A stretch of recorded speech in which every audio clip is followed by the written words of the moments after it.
What's going on, fellow A-Plusters? It is I, your host, as always, Adam Perez, coming back once again with a brand new episode of A-Plus Hero Report, your weekly stop for your Marvel, DC, television, and movie news, streaming live for you guys over on our Facebook page. You can also catch us over on Facebook Live right now, and I believe even over on Twitch for you gamers out there, guys. And listen, if you are listening to us on Spotify, also, this episode will be dropping, if not later on tonight, and at least first thing in the morning for you guys.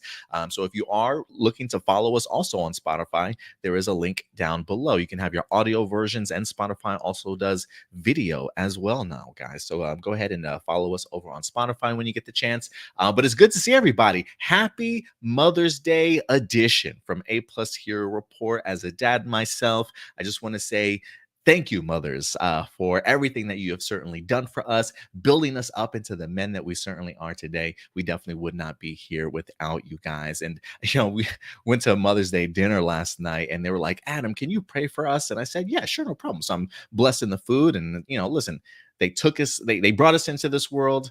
They can take us out at any minute, right? So give some respect, give some love back to your mother today. Stepmoms out there, wherever you are, you definitely know who you are. So a happy Mother's Day, ladies and gentlemen. And it is not just myself here. Oh no, that's right. We got my boy Stuart back once again, rocking his lovely Flash hat. How's it going, man? Good to see you. You have a good week so far? Hey, yeah, I've had a really good week so far, and definitely happy Mother's Day from me to all the mothers out there. And if very off chance my mother is also watching the show, happy Mother's Day to you as well. That's awesome. Yeah, my mom actually came down from Georgia. She's actually here. She arrived on Thursday, and I believe she leaves on Tuesday. So a nice little visit. So me and the girlfriend actually took both our mothers out to dinner last night. Had a great time. We went to Texas Roadhouse. Fantastic spot. But yeah, we had a good time, man. But yeah, happy Mother's Day to everybody out there for sure. What else you been up to, Stuart? You doing okay, buddy? Yeah, I've been pretty good. Not up to too much, just usual work stuff and everything. I feel you, man. I feel you. Let's give some quick shout outs to everybody that's here with us today. What's up, Blossom? Good to certainly see you in the house. We got Enrique in here also. He says he just watched the Super Mario Brothers movie in HD. Plus, the live action remake of The Little Mermaid is just days away. I saw the third trailer of Spider-Man Across the Spider-Verse on YouTube. This is a third trailer? I didn't even know. I might have to check that one out. What up, Indy? Indy can't be here in person today, but he is here in spirit. So what's up, Indy? Good to see you, man. We got Marcelino certainly in the house with us today. Ram Jam in here as well. And the Geek Ledger is back, Stuart. So it's good to see you, Geek. Thank you very much, guys. Yeah, should be a fantastic episode as we wrap up your guys' weekend. We got some honorable mentions for you guys. We've got 6 topics that we're going to be breaking down. And of course, your guys' live viewer questions. There is a post currently up on our community tab on our YouTube page. If you want to go ahead and submit your live viewer question, feel free to go ahead and do so now. And then if anything, we'll get to it if we can at the end of the show. But Stuart, we got some honorable mentions, buddy. You got anything on deck today you want to talk about? Currently no honorable mentions on my part. However, I do have a question though. Have Go you for it. had a chance to see Guardians of the Galaxy 3 yet? No, Stuart, no. We almost had an opportunity this past Friday, I believe, or maybe it was earlier. It was earlier this week. I think it might have been like a Wednesday or a Thursday, but it was just the movie was just so late, and then we had to have somebody watch kiddo, and it was just going to be a hassle, man. So we unfortunately did not get to reschedule, but hopefully we will here pretty soon, man. We're dying to see this movie. So no, Stuart, I have not watched it. Okay. You'll definitely enjoy it, I think. But yeah, just let me know when you do. I will, man. I will, because I know you dropped the non-spoiler review for Guardians, and I definitely want to go ahead and do a spoiler review for Guardians. I feel like it's been a minute, man, since we've done like an actual MCU movie spoiler discussion around here, and so I do want to go ahead and change that and really dig into this movie and talk a little bit about James Gunn and maybe some of the momentum that he has behind him going into whatever he's going to create. I'll say this for sure. When it comes to Adam Warlock and some of the cool fight scenes they did with him, it definitely gets me excited to see what he's going to be doing with Superman going forward. Oh, okay. Yeah, I did. Only shot that I saw of Adam Warlock flying was like that really cool, like POV view of like him, and then you can kind of see his body. I don't know. It was just a really Oh cool. yeah. I really dug the flight style in the TV spot that I saw at least. So. But yeah, Indy over here saying it was pretty good. So yeah, we'll check it out. He also says, Indy says, I'll be back this summer in full effect. Can't miss all that. Can't wait. Miss all the A+ers. So shout out from Indy to everybody here. But yeah, guys, look, as we go through some of our honorable mentions and our main topics, feel free to certainly give your thoughts in the comment section box below. If you want to go ahead and support the channel even more, if you're watching us on Facebook, feel free to click that stars button, if you will.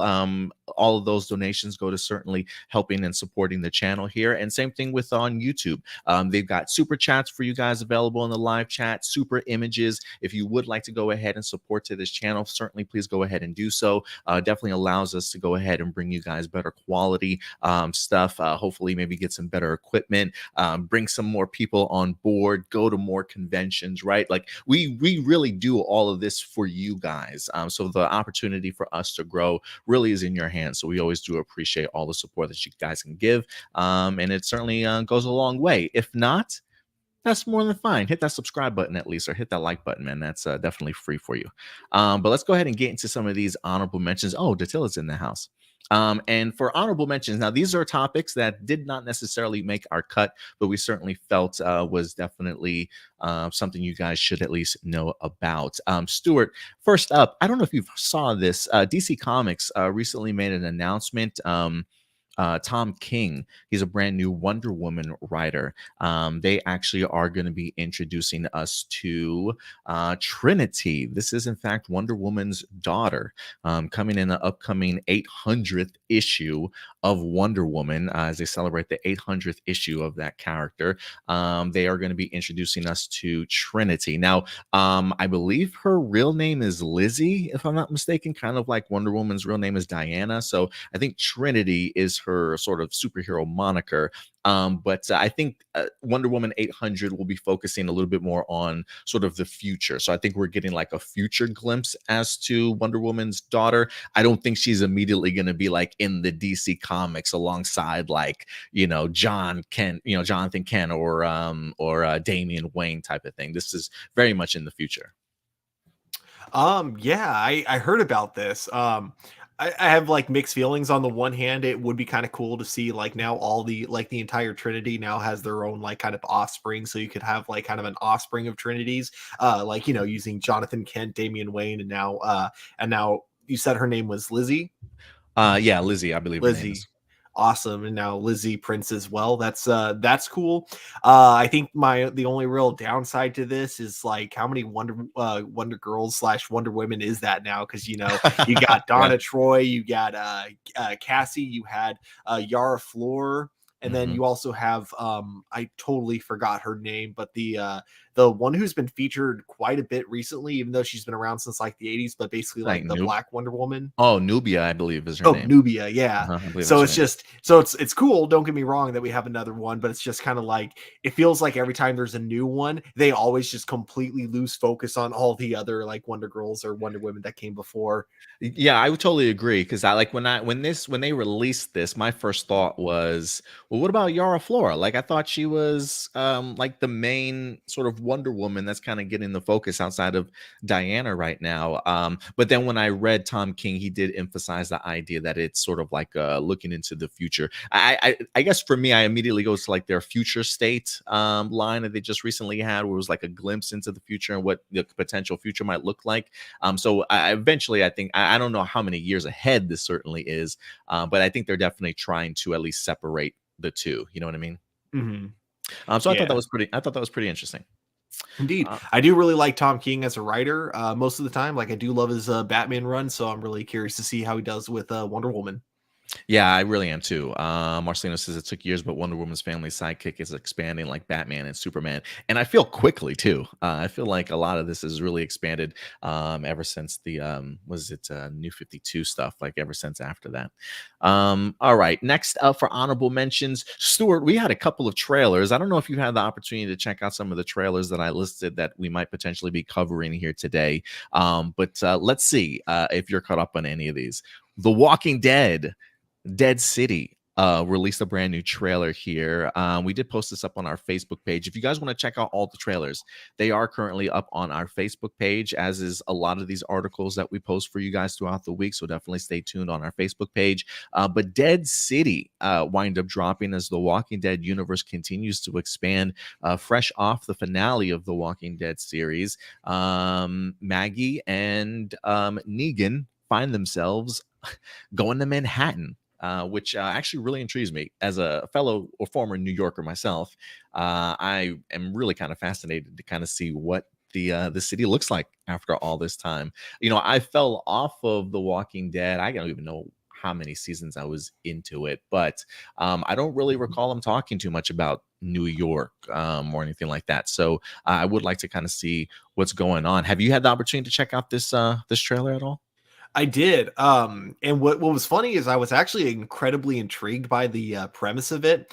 Yeah. I was really excited to see it right up until the end of it, where I realized, oh wait, this is a TV series. Because I actually thought this was going to be like a Oh, one-off TV movie or something like that. uh-huh, So uh-huh. that got me kind of excited. But now hearing that this is a series, I'm not quite as excited. I think it could still work, but it's also just kind of like it feels like something else I have to commit to then if I'm going to watch it. Yeah, no, I totally get what you mean. I am, I can't remember, but Maggie was pregnant, yeah, with Glenn's child. Um, and it looks as though now the kid is actually playing a significant role in here. I think the idea is that I think it's her son has been kidnapped, and she's got to go ahead and find him and needs the help of Negan to get out of the situation, because apparently the antagonist in here is somebody that Negan knows very closely. So I do like the additional drama that definitely brings. And the antagonist in here, I can never remember this actor's name, but I feel like he is always the perfect asshole every time you need him to be in a movie. I think he's such a great villain. So I am really excited based off of the cast. But you know, again, there's been years since I've checked out the Walking Dead, so I am a little bit Mhm. lost. I definitely have to do some catching up before checking this out. But it does, I would agree with you. It definitely looks intriguing. Yeah, the last time I saw The Walking Dead, I think the last episode I saw, it was the one where they killed off Rick and then only to not kill him off. But I think within that same episode, there was the scene where Maggie was going to try to kill Negan, but then she actually started to realize that like Negan, wants to die pretty much, and so like killing him would be, an easy way out for him. So she Ah, figured it was better to just like let him live with the guilt pretty much. So it gotcha. is interesting seeing her kind of go from that to like now she's actually working together with him. Hmm. I do imagine this will lead to some interesting character drama. I mean, because he did like kill her husband. Yeah, I gotta imagine. So yeah, I'm kind of curious to how to see how this even all leads to them even being on this adventure together. Because yeah, I just don't get the idea. Like, hey, bro, he killed your boy, and you hanging out with him. Um, You know what I totally just realized. This is in a way you could think of this as a Martha or yeah Martha crap I forgot. Oh yeah, Thomas Wayne spin-off series because oh my it's God, the that's same actor as right. Martha Wayne and Thomas Wayne from Batman v Superman. Oh my God. Oh my God. It's like alternate reality, Martha and Thomas Wayne. I kind of dig that. But yes, Enrique, this is sort of like a sequel series, definitely continuing from where the show, or at least part of the show, certainly left off at. So yeah, if you haven't had the opportunity to check out the Walking Dead Dead City trailer, go ahead and check it out. Some really cool zombie designs in there too, I thought. I'll say, like, okay, that was another thing that kind of intrigued me about the trailer. Is like one of the zombie designs very much gave me like Resident Evil vibes. Absolutely, dude. Absolutely. I was like, oh, we going there with this with this series. Okay. Another one here, Stuart, that dropped this week, the Meg 2, the Trench. As Jason Statham returns to take on the Meg again. Did you check out the first movie by any chance? And what did you think of this trailer? I never saw the first movie, but I mean, It's a pretty intriguing trailer. Nothing amazing or anything like that, but definitely something I'll watch if it's on. Yeah, it was.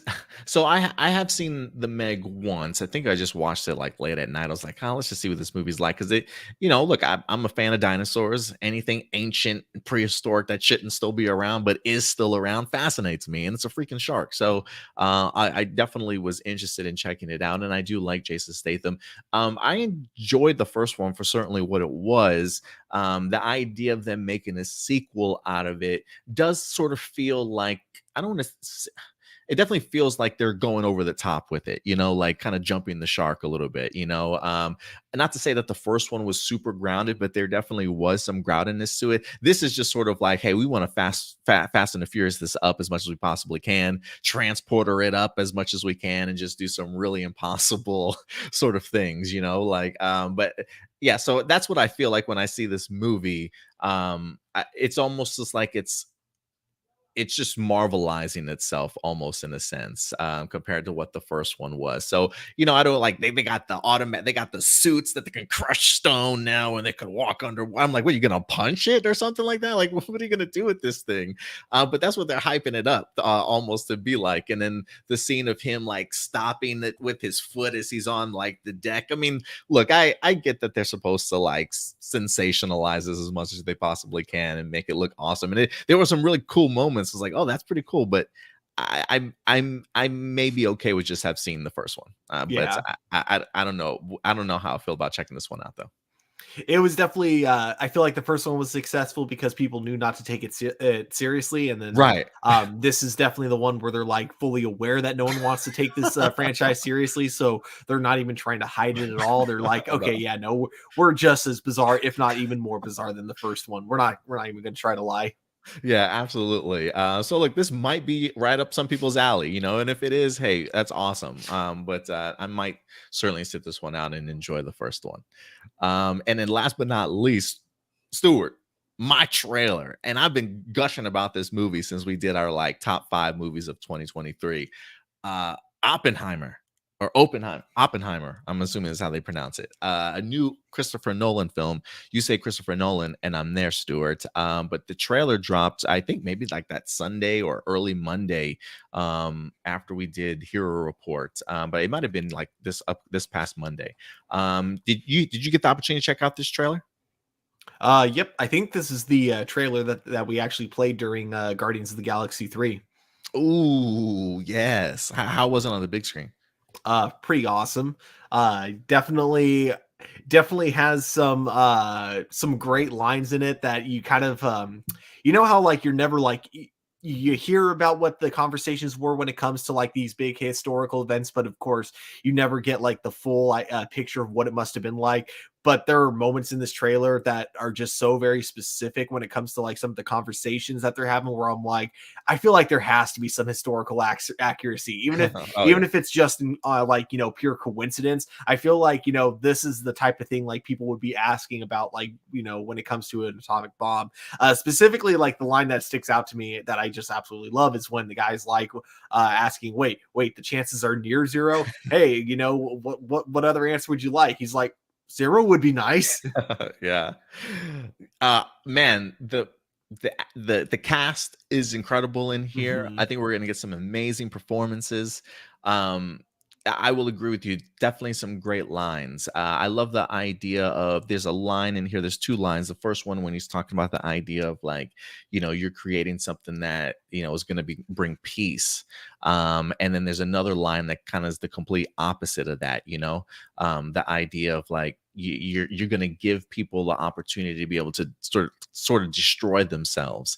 And I do find the polar opposites of the creation of the nuclear bomb, and what it certainly meant for everybody. I find that really, really intriguing. Like I'm really big into history, and so the idea of it setting up like a history piece, a period piece here is really fascinating to me. And I think just what we've known Nolan to create visually, just some of the shots that we've seen in this trailer of like the explosion coming together or whatever the case may be. Like when they say this movie was shot specifically for IMAX, I can't imagine seeing this movie on anything else besides IMAX. Like, I think the experience is going to be pretty freaking gnarly, man. And I can't wait to see how Christopher Nolan sort of recreates a nuclear explosion if that's what he's going for.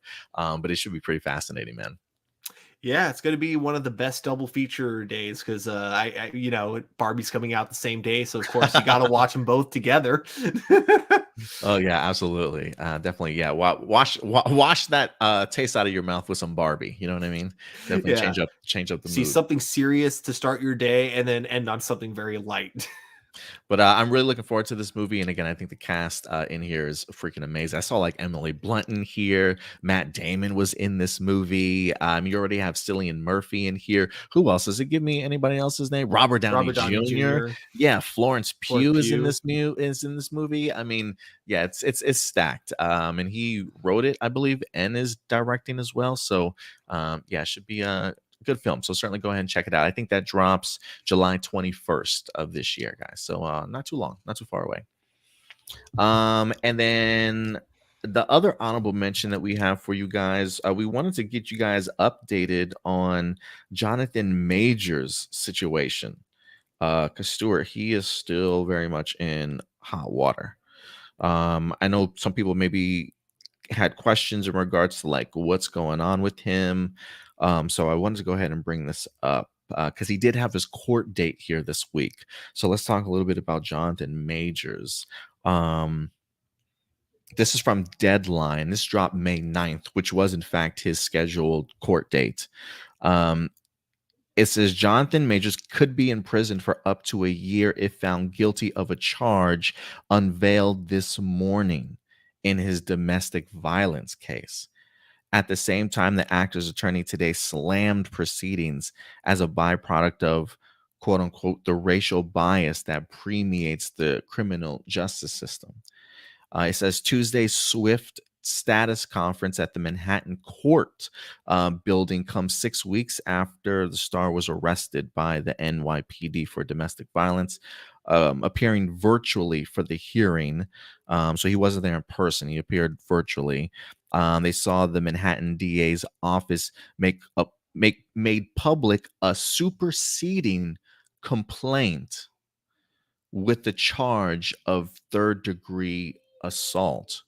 So when I read that, Stuart, that sounds very much like the Manhattan's district attorney office make public a superseding complaint.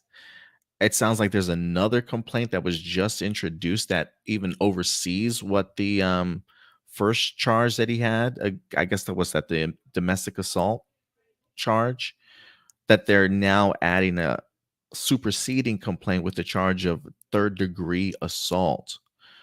The Class A demeanor has a maximum possibility sentence of 12 months behind bars or a 3-year probation term. Barely visible to the gallery on screens facing away from the seats, Majors did not enter a plea to the new charge. So he's getting an additional charge. But he didn't plead to the new charge. In fact, dressed in beige and against pale off-white background on screen, Majors had little to say on Tuesday besides "yes, ma'am" to the judge. The next hearing in the matter is set for June 13th. The judge told Major he has to appear for that in person. So that's June 13th. Yeah, and the judge reminded him he's got to abide by the order of protection, barring him from any contact with the woman in question.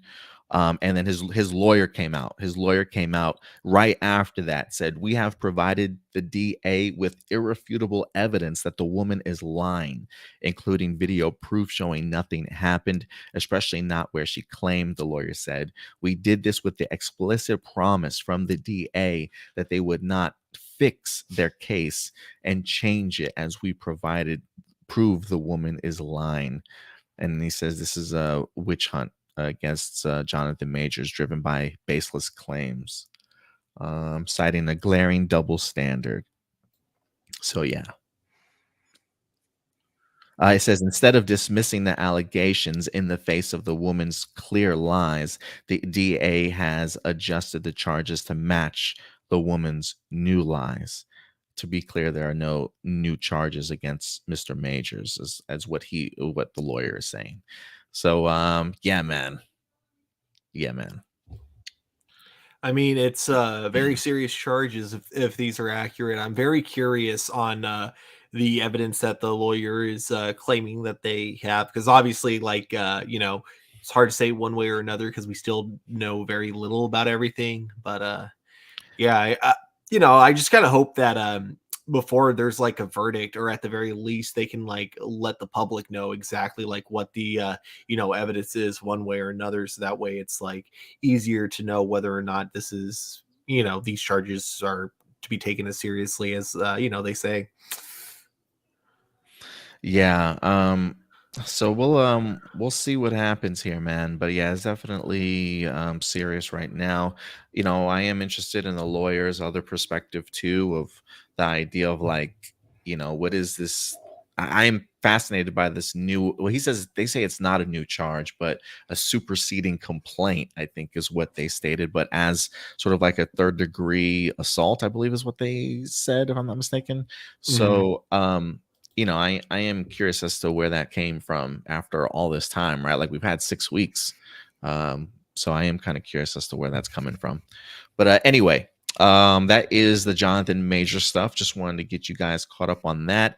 And then also some quick updates for the WGA on strike as of right now. We do have some shows and movies that have in fact been affected that Stuart, I wanted to go ahead and announce to some people. So with the strike right now, Daredevil Born Again production suspended currently. Once the strike is over, hopefully after the writers get what they certainly deserve, they'll eventually will hopefully get back to filming here at some particular point in time. But Daredevil Born Again production has been suspended. There's a couple other ones. Game of Thrones spinoff, The Hedge Knight, the writer room has paused as J.R.R. Martin offers unequivocal support for the WGA. So that and it just literally got greenlit too, right, Stuart? I think we talked about that like 2 weeks ago or last week, maybe. Yeah. The more challenging thing about this writer strike compared to the previous one is like the one in 2008, I wasn't keeping up with everything on the internet, so I didn't know what shows were on hold, what shows I was supposed to be, really looking forward to going forward. But because now that's literally what we do every week, it's like now I know so much more that we could be potentially looking forward to, but there might be some issues because of, the strike and everything. It makes this strike a lot harder, like as a viewer to wait Mm-hmm. through. You know what I The way mean? through. Yeah, I get you. Obviously, I do hope that everything works out in the writers' favors. Obviously, that's not me trying to say, "Damn it, Oh writers, go yeah, back to work" or anything like that. yeah, It's not at just all. me saying that this is definitely like this writer strike. Definitely, I can feel the impact a lot Feel it. more. Yeah, no, I totally get what you're saying there. And then the last announcement, Stranger Things final season production pushed due to writer strike. So it looks like they've paused and decided to push that a little bit further down the road again. I mean, what all these actors like in their 20s now still playing like these high schoolers? Like, they keep pushing this down, man. They're gonna look way too old for these roles. Yeah, I think that's the problem with how much time goes in between each season, and yet the time jump between each season isn't that big. And so we're supposed Yeah. to believe, oh yeah, this is only a year since the previous season, and it's like, okay, then why are these kids like 2 feet bigger than they Yeah, were? yeah, they don't even fit their clothes anymore. Like, come on, guys. Um, but yeah, so they continue to grow. But yeah, unfortunately, those are some of the updates for some shows that will be halting its production right now. So hopefully, again, we definitely continue to support the writers, and hopefully, they definitely get what they have the right to deserve after all the hard work that they certainly put in. So we'll see how Mhm. that goes. All right, guys. So with that out of the way, Stuart, I'm ready to go ahead and tackle these juicy main topics, bro, because I think we got some pretty good ones this week. Oh yeah, I'm very very excited, especially for our first topic. And our first topic is, in fact, going to be what you guys saw on our thumbnail. Good old Superman Legacy is big in the news right now. Thankfully, James Gunn finished his script and certainly turned it in. So that is certainly set. But now the pre production begins for Superman Legacy. And with pre production, that includes casting. This film is, in fact, set to go ahead and get in front of cameras this upcoming January 2024. So it's going to be literally right around the corner here before we know it. But casting has, in fact, begun for Superman Legacy. And this past week, we've got some really big announcements in regards to not official casting, but at least some short lists and kind of an idea as to what James Gunn is certainly looking for when it comes to Superman Legacy. So I am kind of curious to know what some of you guys, if you've had the opportunity to check out a movie, say like Guardians of the Galaxy Volume 3, and have seen James Gunn's work, how you personally feel about him taking over the DCU. And his first movie, Superman Legacy, is getting ready to fly out the gate, Stuart. So let's go ahead and talk about this. You're super pumped for this news this week, bro. I cannot wait to get into this with you. Just with Superman Legacy in general, this is something I'm super looking forward to. And the fact that it's like it's here, look, it still hasn't gotten in front of the cameras yet, right? Like we still have to wait for this movie to drop, but just getting to see the pieces of the puzzle slowly being put together is actually pretty fun. So this comes to us from the Hollywood Reporter saying, searching for Superman inside the quest to cast DC's new top hero. This is an exclusive report from the Hollywood Reporter that I will say, Stuart, I think they did a really good job of getting into a lot of cool details with a lot of their sources to build up to make this a really important article. So if you guys want to check it out, again, it is currently up on our Facebook page. But let's go ahead and dive into Superman Legacy here. We've got, it says, the quest for James Gunn's Superman is up, and away. Casting for Superman Legacy, the feature that is meant to kick off Gunn and Peter Safran's much vaunted first chapter of the DC Studios, is hitting crucial phase with a short list of names bubbling up for the roles of Clark Kent, Lois Lane, and even Lex Luthor. So let me go ahead and pull up I'm going to pull up this next photo here. David Corenswit, who is, you can see him on the right-hand side here, who recently played the ill-fated projectionist opposite Mia Goth in Pearl, is among the top contenders to play Kent, aka Superman, advancing to the screen test stage that will likely take place after Memorial Day or early June, multiple sources tell a Hollywood Reporter. Two other contenders may also be in the mix, but their identities remain unknown as of right now. At the top, though, I will say, Stuart, at the top of the article, it does also say top contenders like Nicholas Hoult and David Corenswit pull ahead. So that's another reason why we have Nicholas Hoult listed up here. As I actually see Nicholas's name on this twice. He is named as on the short list also for Clark Kent, but I believe maybe in this article they may even announce his name once again. So we'll go ahead and continue with this here. It also says Jacob Elordi, the sought after star who broke out in the resident villain as the resident villain on HBO's series Euphoria, is a name that surfaced for the role of Kent, but sources say he never submitted himself into the ring. British actors Tom Brittney and Andrew Richardson are also names that were in the early mix.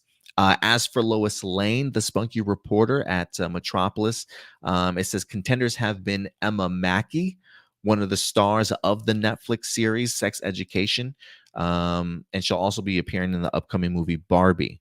The other actress, Rachel Brosnahan, the Emmy-winning star from The Marvelous Miss Maisel. I really love that show.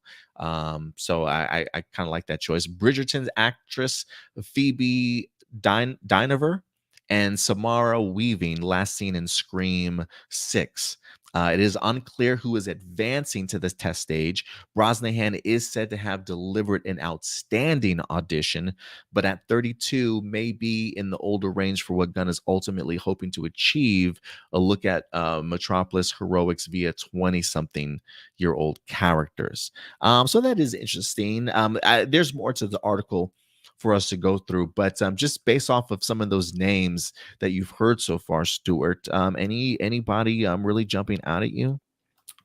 Um, so it's funny with Jacob Elordi. I feel like this was more of an internet fan casting before, like, and not necessarily like something that he himself was like kind of going after. Because I remember hearing rumors about him as Clark Kent from the beginning, and he definitely wouldn't be my number one choice, but he would be someone I'd be interested in seeing an audition tape for.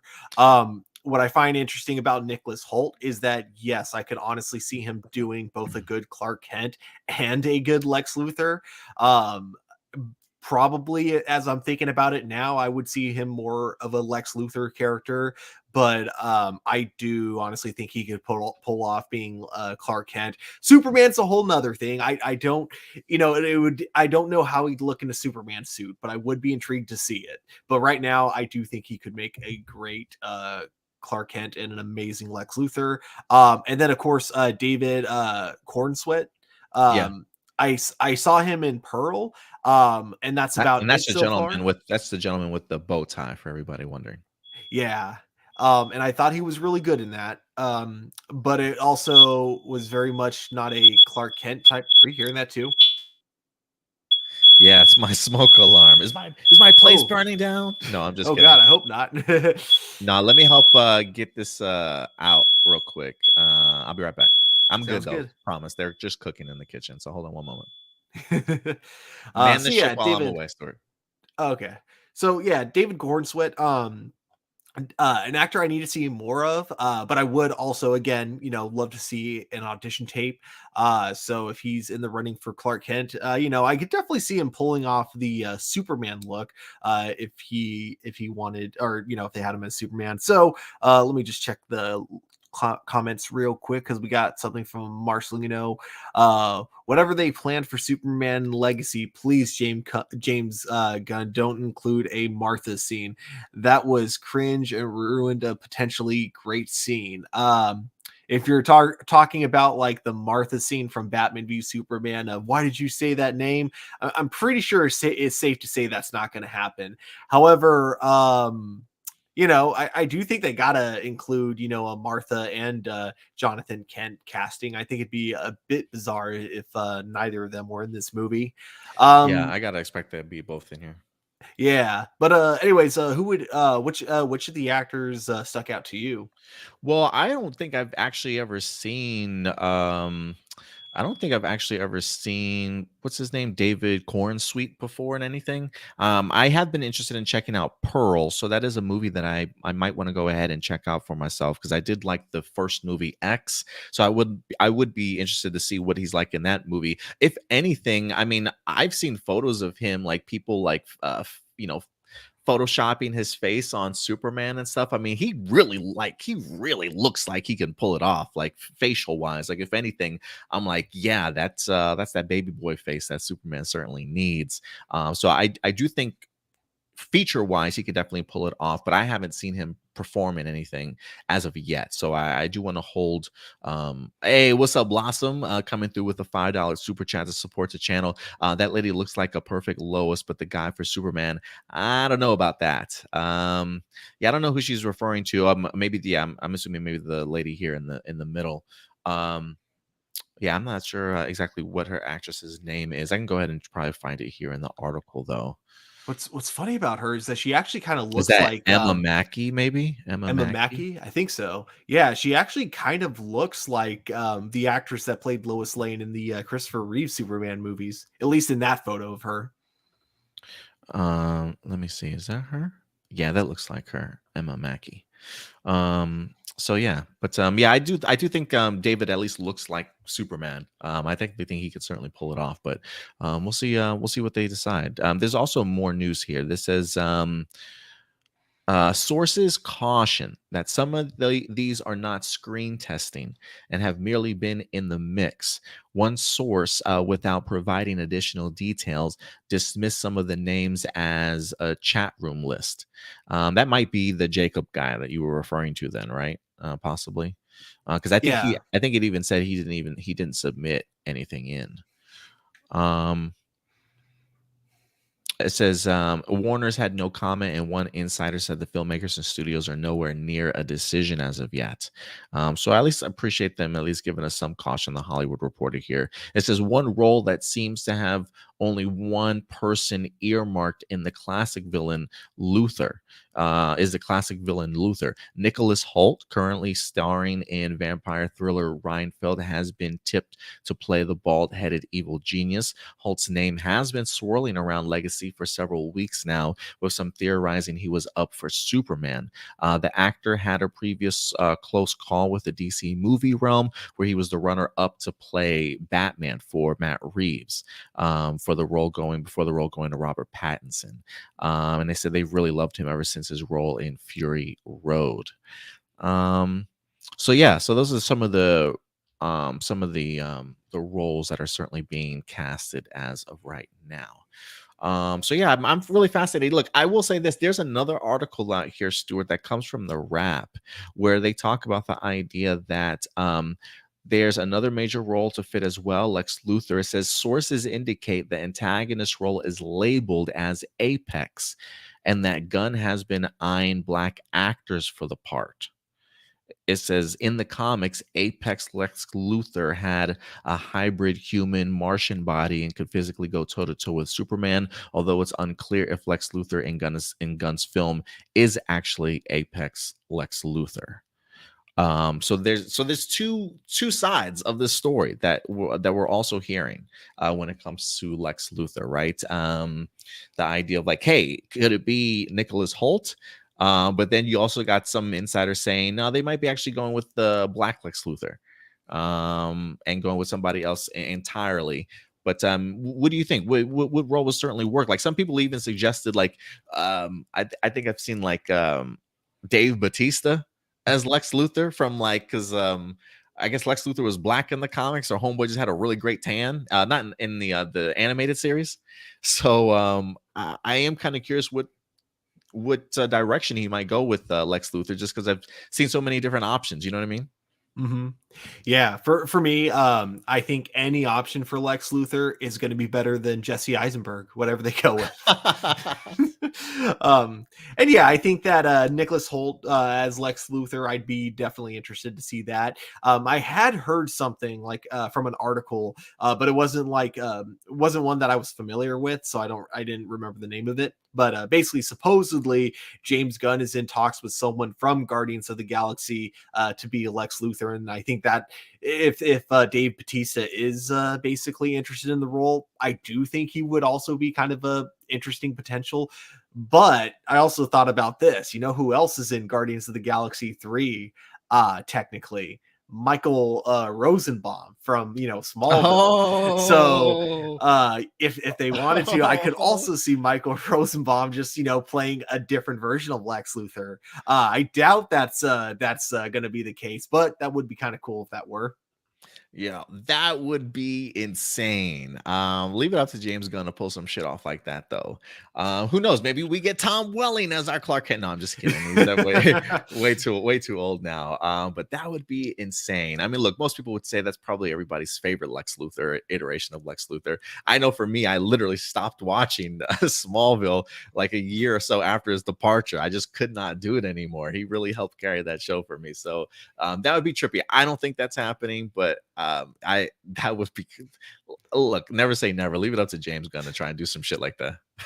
If anyone could pull that off, it's James Gunn. If anyone can convince someone to let Michael Rosenbaum be a movie Lex Luthor again, it's James Gunn. Yeah, and look, on the other side of the concept of Dave Batista, I do think that's kind of fascinating, honestly. Um, and I say that because Dave Batista has definitely has range. I'll definitely say that. I feel like I have seen Dave Batista really kind of. I've never seen him carry anything. Let me just say that I've never seen him carry a film on his own.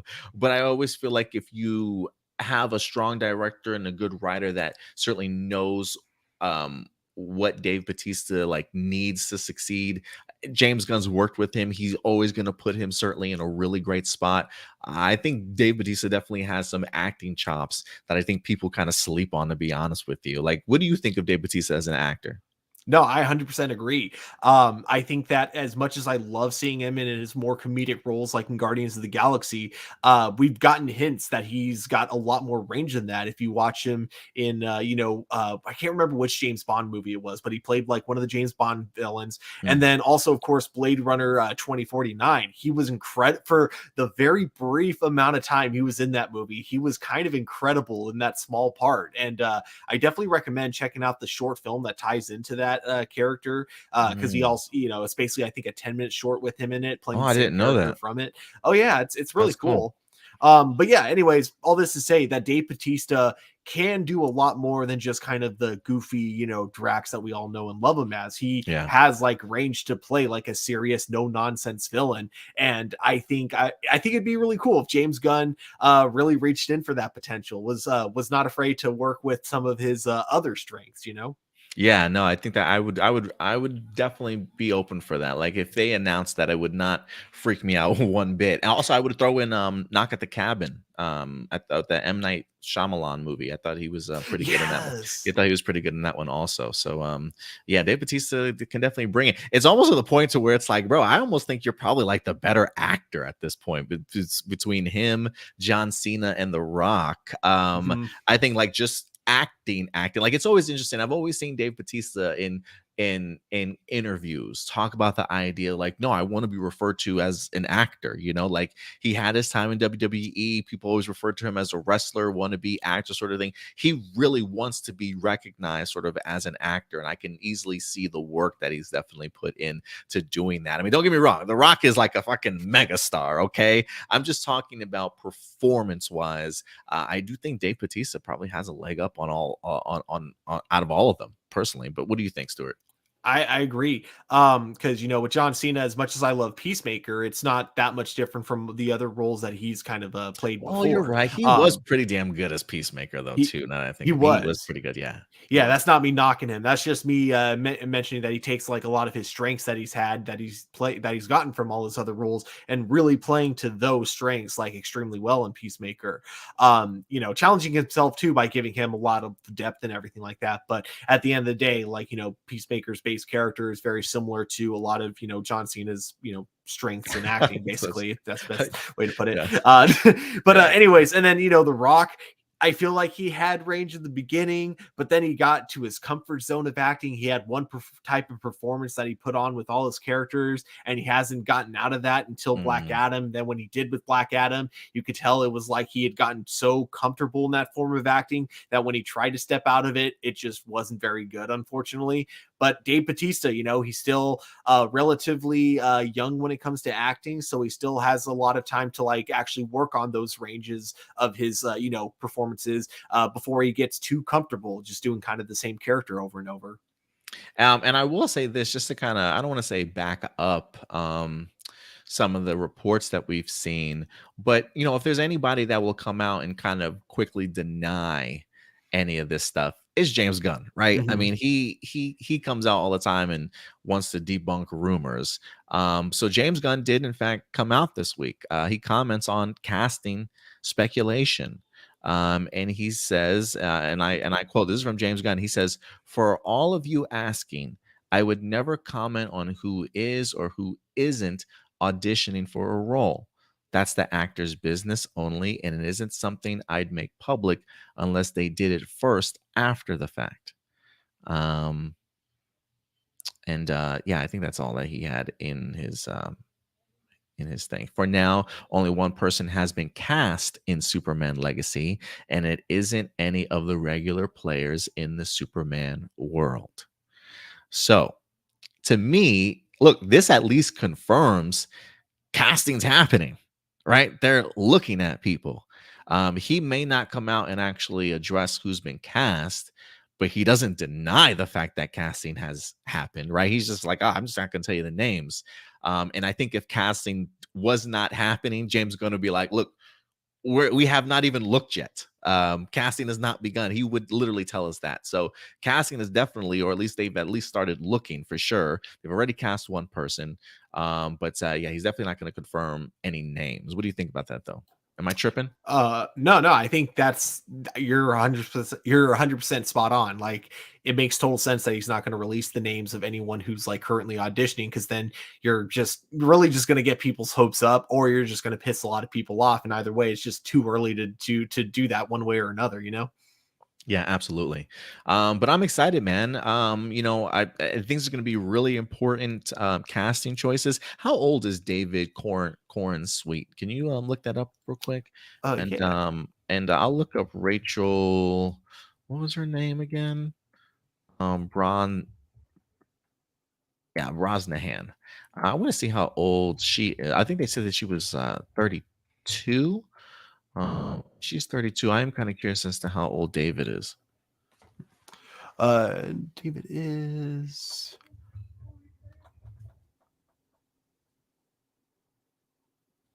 about 30 years old. Oh, okay. Yeah. Yeah. Here says he's about 29. He'll be 30 this year. That's not too far off. What's this article talking about? So she's 32 years old. Come on. That's really not that big of a difference. And I think she actually looks pretty good for her age, honestly. So I think she could definitely pull off a reporter in her late 20s. I mean, come on, guys. Like, let's be real here. Yeah, just because they say that they're looking for a character that's in this age range doesn't mean the actor is going to be, because, you know, a lot of times it's just about whether or not they can pull off the age. I thought there was something else in this article that I had found pretty interesting, but they have been saying that they were trying to populate this world with multiple characters, I believe. And Legacy. So apparently, Apex is just an audition name for the main villain, and Lex Luthor is just going to be a minor antagonist. And then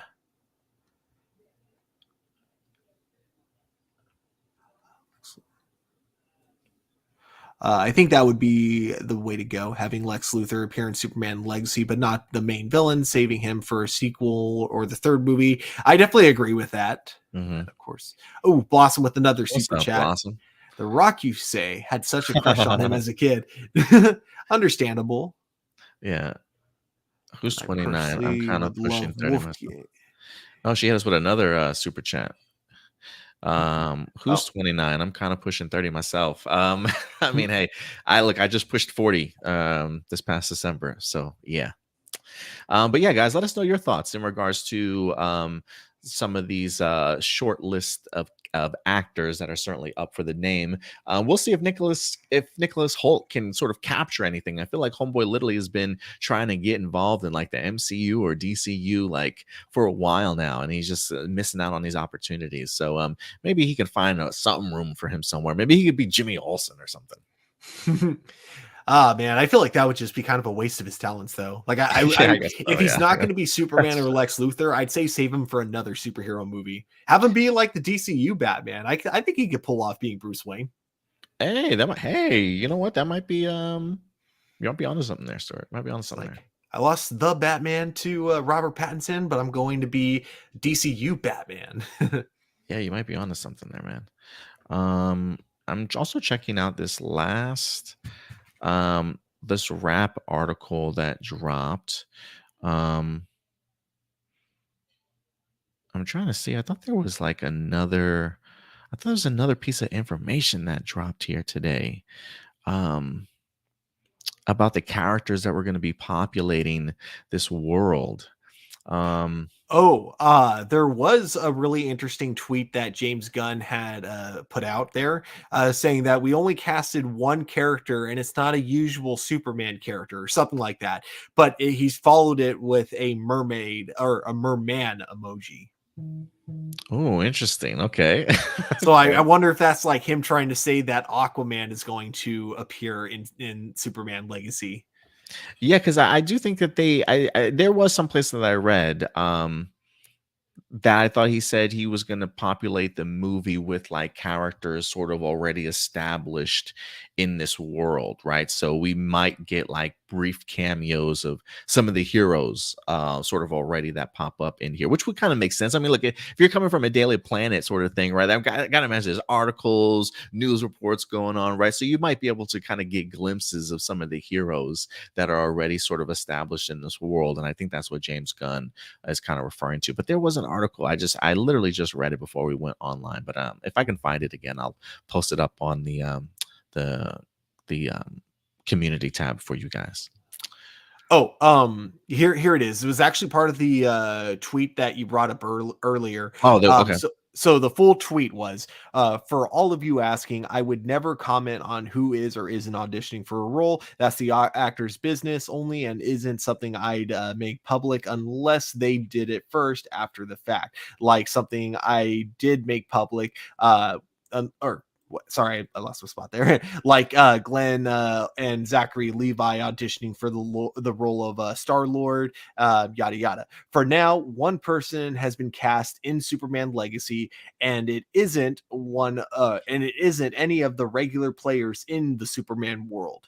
And then he followed that up with the merman emoji. Okay, so that's where the mermaid emoji comes from. Okay. Yeah. All right, but yeah, I'm looking forward to this movie, man. I really am. I'm excited to see that they're already looking at some people. But yeah, the David guy, definitely go ahead and check him out if you can. I definitely want to go ahead and check him out in Pearl. But I think like facial wise, yeah, this man could definitely pull off a young sort of Clark Kent in his 20s, still blossoming into the superhero that he needs to be. So I'm really pumped for that, man. Same here. All right, guys, let us know your thoughts in the comment section box below. And with that, Stuart, we will go ahead and move on to our next topic. We're going to go from the DCU to the MCU, Stuart, as this past week, we got some Secret Invasion stuff on the docket for you, as that series is set to go ahead and drop this upcoming June, less than a month away for us, guys. Secret Invasion is here. That means the return of Samuel L. Jackson, baby, along with the other couple of other stars also, as we got characters like Maria Hill, Rhodey certainly coming back. Good old Don Cheadle himself is going to be in this series. But this past week, you can check it out also on our Facebook page. They dropped a brand new featurette, sort of like a behind the scenes look, if you will, at the filming coming together. And they really kind of opened up a lot in regards to just the storyline. I don't want to say storyline beats, but kind of letting us know what we are in for, where some of their characters sort of find themselves as of right now. I thought it was pretty eye-opening, Stuart. So we not only got a featurette, but we also wind up getting ourselves a brand new article as Don Cheadle sat down for an interview talking about working opposite of Samuel L. Jackson. So, let's do the article real quick first, Stuart. We'll talk about the article here real quick, and then we'll talk a little bit about the featurette itself. But this is Don Cheadle talking about acting with Samuel L. Jackson for the first time in Secret Invasion. Like that alone, honestly, Stuart, like really trips me out. The fact that Don Cheadle and Samuel L. Jackson have never worked together on screen before, like that's almost hard to believe. You know what I mean? Did you even notice that? Not until you just said that, and yeah. Yeah, so I thought right off the top that immediately kind of jumped out at me. But this is an exclusive interview for Don Cheadle. Let's see here. Jackson and Cheadle both star in Secret Invasion, the new Marvel spy series coming to Disney Plus on June 21st. It says hey, this is what Don Cheadle says. He says, day one, we sat down and we're like, this should have happened a long time ago, but it's great that it's happening now. Sam's a good friend, and I've known him for a long time. It was cool to be able to sit across from him and go back and forth.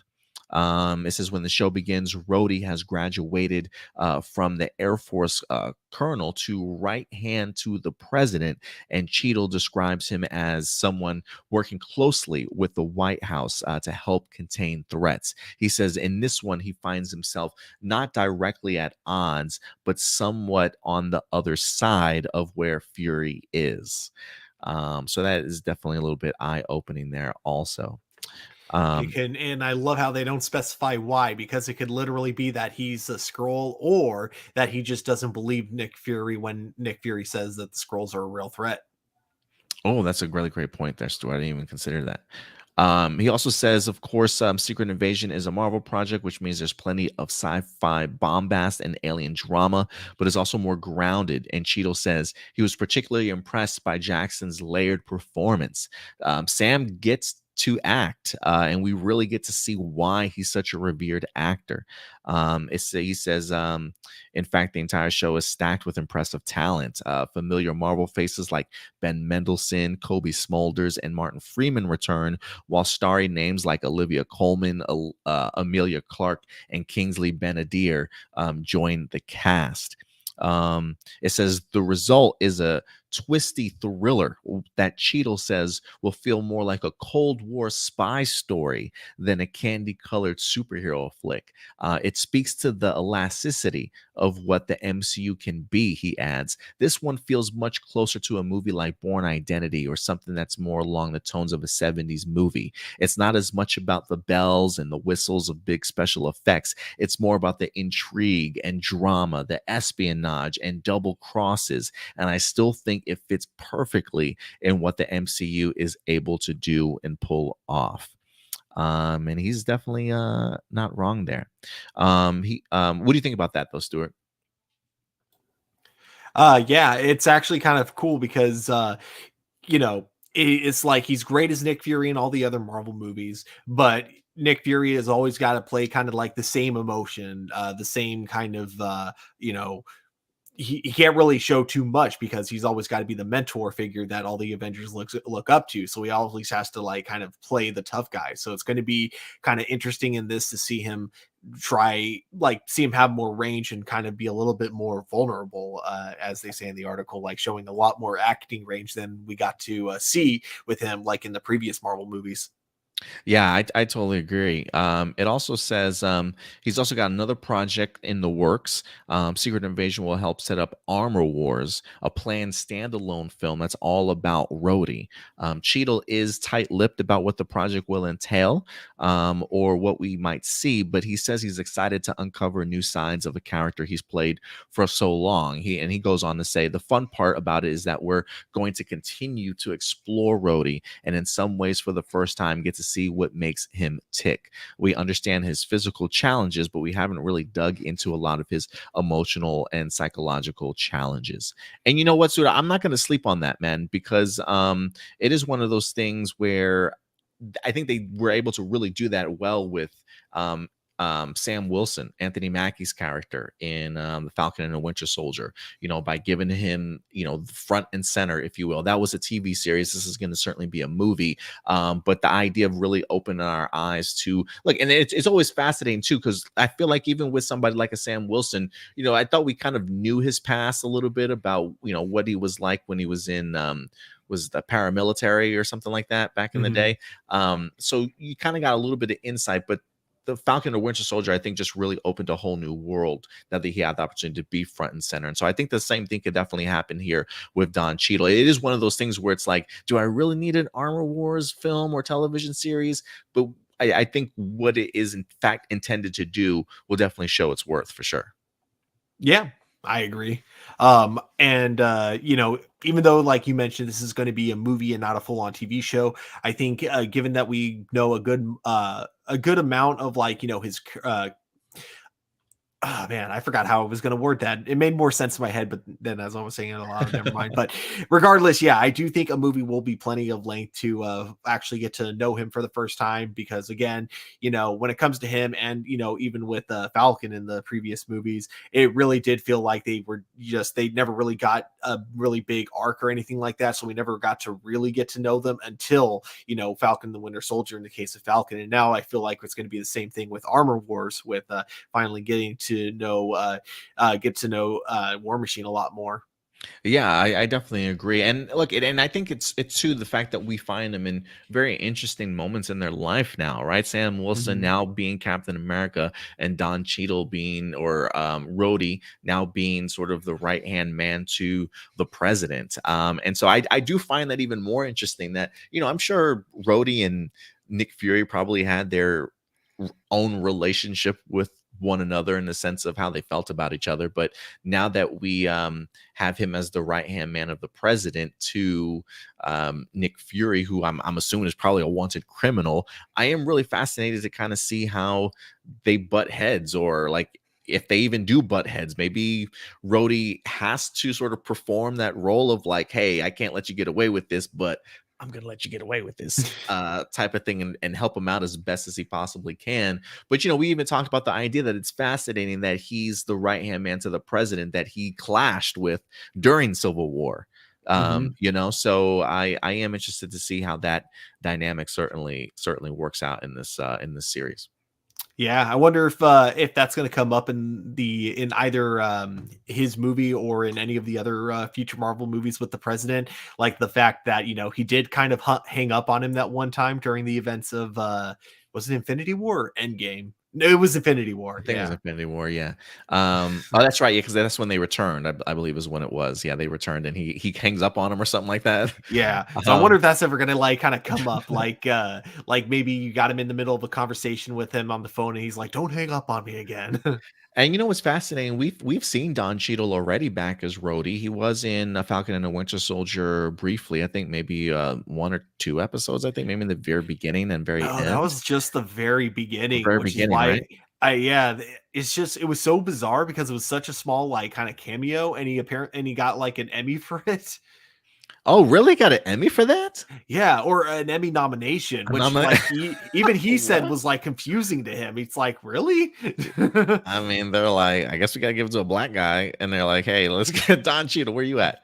No, if anything, like it makes me wonder, like how big of a role he's gonna have going forward. Like, are we gonna see him in random movies now? Like any place that we see Thaddeus Ross, can we expect to see Don Cheadle? So does that mean he's gonna pop back up in Captain America 4? Is he gonna be in Thunderbolts also? It honestly would not surprise me, especially if he's got like just small cameo moments. Yeah, I feel like if you're, playing role of the president, then yeah, anything that has to do with kind of like the government part of the MCU, so like movies like Captain America 4 and the Thunderbolts, I feel like he would have to have at least some kind of role in those movies. So I hope it changes into something like that. We haven't had Samuel L. Jackson around to be sort of like that pillar or like that foundational character that we kind of see popping up through everything, but maybe that's going to be our roadie if he pops up in more of these projects. So yeah, I am fascinated to see him alongside Samuel L. Jackson for Secret Invasion. And speaking of which, that article, Stuart, definitely gave me vibes about the featurette that we had the opportunity to watch. When Don Cheadle talks about the idea of this feeling like an espionage film, something like it's set place during the Cold War, or a movie back in the 70s sort of thing. When you see how this movie is coming together in the featurette, it really does feel like that. Like Colby Smulders mentions the idea that this is very much Samuel L. Jackson's like spy versus spy, is what she kind of kind of compares it to. When I look at the trailer, I'm blown away by like, I talk so much about how I appreciate the technological advances we've made in something like The Volume, where they film a lot of movies now, a lot of TV series like The Mandalorian. I think they really even used it a lot for like Thor, Love and Thunder, right? Like there is something about actually being outside and an open set and natural light and like being in the world that really just adds depth to a movie or a series. And when I watch this does feel like a big bombastic Mission Impossible film, like twists and turns, who can you trust, great action sort of thing,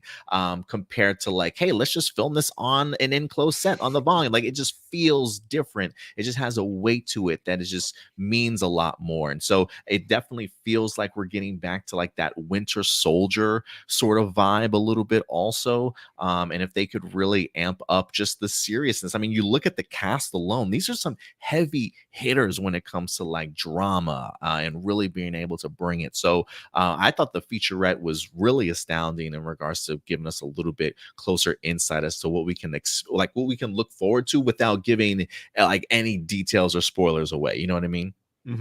Yeah, and definitely agree with you when it comes to like kind of shooting outside compared to shooting into closed studio. There's just something about it that just kind of makes it feel like it's in an actual environment, an actual world out there. Yeah.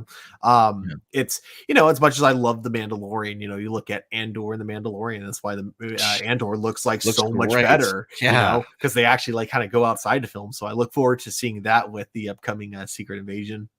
Yeah, I just think a lot of that stuff has just been so confined to sets these days, or at least maybe a lot of the stuff that we've watched recently has felt that way. And so I am looking for something like I can just really sink my teeth into. I think Tony Gilroy did a great job when providing that for me, also with Andor, and I'm just expecting them to take that up a notch here when it comes to Secret Invasion. So, and if anything, I am intrigued to learn who's who, and how long have these people been sort of doing this. I think they even teased the idea of like, there are several different like terrorist groups out there all causing, their own problems, and the guys like that's what they expect you to think, that they're separate, but maybe they're kind of all like kind of working together undercover sort of thing. I'm really I love a good mystery, anything involving spies. So for me, I'm really amped up to this, and really honestly to see, I think the vulnerability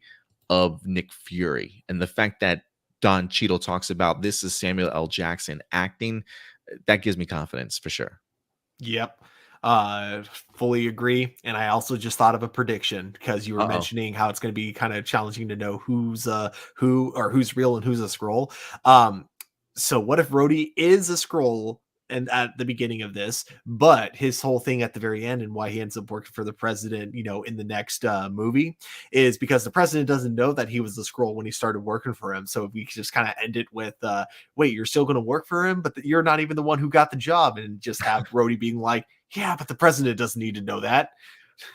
I mean, that would be a really even like great like insight, like insight to have next to the president of the United States, so you can keep everybody in the loop as to what's going on. That would be pretty crazy if Rhodey is one. I mean, look, he was Terrence Howard at one point in time, right? So maybe it's possible. So we'll see how it turns out. But I'm really excited for Secret Invasion. What's your excitement level for this overall?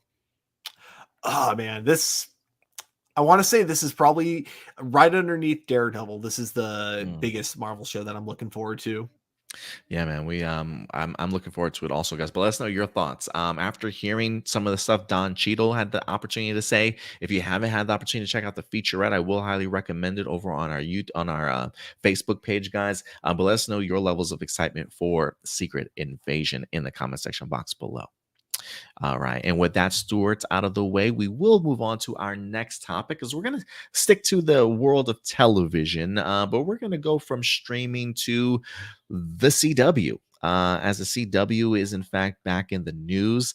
Now, look, guys, it's almost that time to find out like which shows are going to be renewed and possibly coming back for an upcoming fall or a winter season. But things are tight and looking tough around the edges when it comes to the CW, as they have, in fact, this past week canceled several different shows. There have been some that have, in fact, been renewed, and we'll definitely dive into that as well. But it does look as though the CW is canceling some shows that have still not gotten an announcement. So we'll definitely go over all of those with you guys. So this is actually going to come to us from, I believe, variety.com. They'll give us an insight in regards to what shows are no longer on the air. It says the Winchesters, along with Kung Fu, both canceled at the CW. Now the Winchesters, I believe, if I'm not mistaken, so it literally like just started. But that has in fact been canceled along with Kung Fu. I think maybe in its like third season, but let's go ahead and dive into the article. It says the Winchester has been canceled after one season. Okay, well, there you go. Thank you, Variety, for answering that for me. That answers that. Absolutely. With the network also canceling the reboot of Kung Fu after 3 seasons. There you go. As we reimagine the new CW, we had to make some tough programming decisions. The CW said in a statement, "We thank our partners at Warner Brothers and the cast and creative teams at Kung Fu and the Winchesters for all their hard work, creativity, and dedication." So for those of you who don't know, the supernatural prequel series, The Winchesters, follow demon hunter Sam and Dean's parents, John and Mary, telling the story of how the couple met as teens and how they ultimately came together to save the entire world. Um, let's see here. What else did they say? They also talk a little bit about the Kung Fu series. This marks the latest cancellations at the CW, with the network previously canceling Walker Independence. That's the spinoff from Walker. So Walker Independence has also been canceled. Meanwhile, the main series Walker has been renewed for next season, as has the high school drama All American. And it also says the shows like All American Homecoming, Superman and Lois, and Gotham Knights are still awaiting word on their fates. So you've got Walker that's been renewed and All American that's been renewed. And I do believe, let's see here, there's another article from the Hollywood Reporter that does talk a little bit about Gotham Knights, and it says Superman and Lois. This is from Oh, hold on, let me see if I can find it. We're going to move over to Hollywood Reporter. With the cancellations, the CW just has 3 shows left on which to make a decision. So Superman and Lois, Gotham Knights, and All America Homecoming. Sources tell the Hollywood Reporter the network will likely opt to bring only one of the 2 DC shows back. Superman and Lois has a bigger audience. It's averaging 1.2 million viewers over 7 days, to about 675,000 for Gotham Knights, but is also considerably pricier. Gotham Knights is the least expensive DC series the CW has ever aired, sources say. So that gives you some insight in regards to that, Stuart. How do you feel about that when it comes to Superman and Lois and Gotham Knights? Have you heard any other information detailing that at all? The only thing that I've heard is people are 100% sure that that only one of them is going to get renewed, and which I can definitely see why with the CW's budget, but I don't know.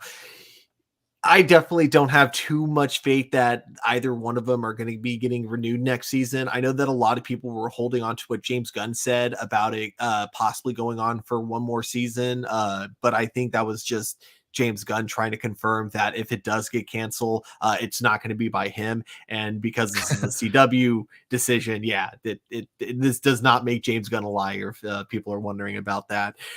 So yeah, me personally, I'm not super optimistic. I hope I'm wrong. I really want Superman and Lois to just go on for at least 1 or 2 more seasons. But on the bright side, I'm pretty sure it's safe to say that both the writers of Gotham Knights and Superman and Lois probably know that this is a huge possibility. So hopefully, at the very least, both shows were smart enough to like write an actual like ending for themselves and not like, have to end on a cliffhanger that like fans will never get to see a conclusion to. I am really fascinated in this. The idea of one show returning. Look, if I had to make a guess, I'll just go ahead and throw a prediction out right now. I think Gotham Knights not the best when it comes to ratings. Not the best when it comes to ratings, but it is cheap. I can see the CW, but I do think it's gotten some pretty good reviews, honestly, for people that have watched. But maybe I'm tripping. I personally have enjoyed it, so maybe I think everybody else is enjoying it, but I could be absolutely wrong in that regards. I do think that this show, especially if it sticks its landing, is good enough to certainly come back for another season. I do wonder if that's maybe why it's on the bubble right now. I think if maybe it was just a crap show, maybe they would have immediately already knew. But it feels like to me like they're kind of giving it a chance. So If anything, I was also hearing rumors that it is possible that Superman and Lois get shopped to like HBO Max, because it doesn't look like a CW show, that's for sure. Like Mhm. if you really wanted it to go over to HBO Max, I think you can highly benefit from that. This wouldn't be the first time that we've seen a show go from one network to another streaming service or another network or anything like that. Supergirl did that after its first season. So my bet would be Superman and Lois gets dropped by the CW but moves to HBO Max, and Gotham Knights, because it's extremely cheap, they continue along with that show, and keep it on the CW. If I had to make my predictions in that, because I if anything, I will say I personally have enjoyed the show. I think the mystery's been really great. I think they've timed a lot of their revelations really great, also too.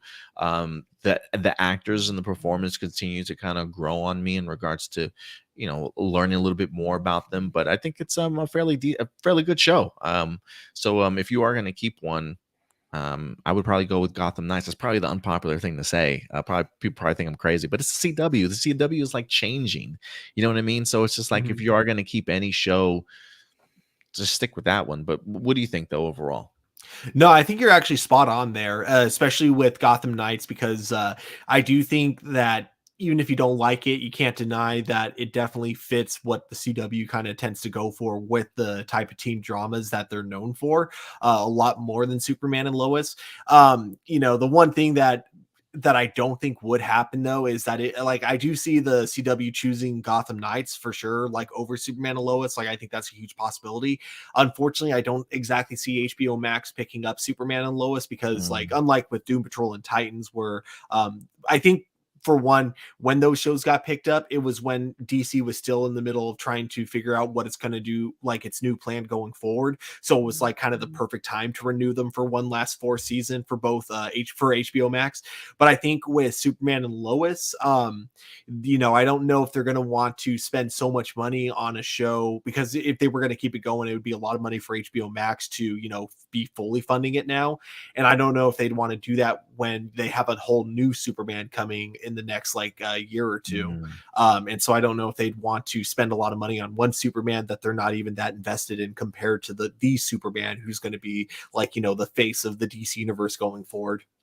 Geek Ledger does bring up an interesting topic. He says Superman and Lois should get picked up by HBO Max for a final season. Yeah, that Maybe and, like a and again, one-off. I would love that if that's what happened. I think that would be You pretty know, cool, also. it would be. So if it does happen, awesome. But yeah, I personally don't think it's going to. Let's see here. Just a couple quick comments from everybody. The Geek Leisure. How would you feel if there was an opening credit sequence of Superman Legacy with the entire cast dancing to Kryptonite by Three Doors Down? No, please, no. I'm good. I do like that song though, but no, Mhm. I'm good. Um, I'm with you. Like, I don't know if you're trying to like kind of win over a whole new fan base with a new Superman. I don't know if that's how you want to like try to start your Superman movie. yeah. Geek Ledger also says the Winchesters is being shopped around. Also, Walker Independence. We'll see. It's I almost feel like it's super rare, Stuart, that I feel like, well, I don't want to say it's super rare because we have heard stories of series kind of getting picked up, but anytime it's kind of reported that way, I don't know why, I just never believe it. Maybe it's just I just don't try and get my hopes up type of thing. It also happens less and less now because network TV just isn't what it used to be. So people aren't as much in a hurry to pick up new network or shows made for network TV as they used to be. Marcelino, season 3 has 13 episodes. That usually is the sign it'll be the last, because CW last seasons usually have a smaller episode count, around 10 or 13 instead of 16 to 20. Possibly, and maybe they're getting themselves ready for an HBO Max run. Yeah. I don't know. Trying to be hopeful. That is what Let's Superman is all about. um out of, I think, the 5 shows, CW should renew Winchester All American, the spinoff, and the Walker spinoff. Mm. That's probably in line with what they're trying to go for. But yeah, guys, let us know your thoughts in regards to that. So we'll keep you guys posted in regards to any other cancellations that the CW winds up dropping. And as of right now, we are still awaiting for Superman and Lois along with Gotham Knights to find out their fate. But let us know your thoughts on maybe both those series in the comment section box below and what you think they should certainly do with them. Let us know your thoughts. I'm very curious how expensive Walker Texas Rangers is to film compared to Superman and Lois. Yeah, I am kind of curious. It's probably, yeah, it's probably significantly like the gap is probably huge, I think. Mhm. All right, let's go ahead and get into our next topic. As we're gonna go ahead and jump into the realm of animation here this week. As we wind up having um good old Teenage Mutant Ninja Turtles back in the news lately. I think Empire Magazine wind up doing an article about them this week, having an opportunity to kind of sit down with Seth Rogen and kind of talk a little bit about what the movie's really going to be, and kind of talking a little bit also about the idea of utilizing teenagers as actual voices for these characters. I think we've only had the opportunity to check out just a teaser trailer right now. But I'm really looking forward to kind of seeing what else they're going to get into with this film. So maybe this Empire Magazine article here will give us a little bit more insights to it. So let's go ahead and pull this up here. This is going to come to us from Empire Magazine. They also did go ahead and drop a brand new exclusive image that you guys can see right there. I'll go ahead and pull that up for you guys while we're talking about this article. This is from Empire Magazine. It says Mutant Mayhem is like Stand By Me and Ladybird, but with Ninja Turtles, according to them in this exclusive image. It says, oh, they actually talked to the director here. I'm sorry, I thought it was Seth Rogen, but they talked to the director.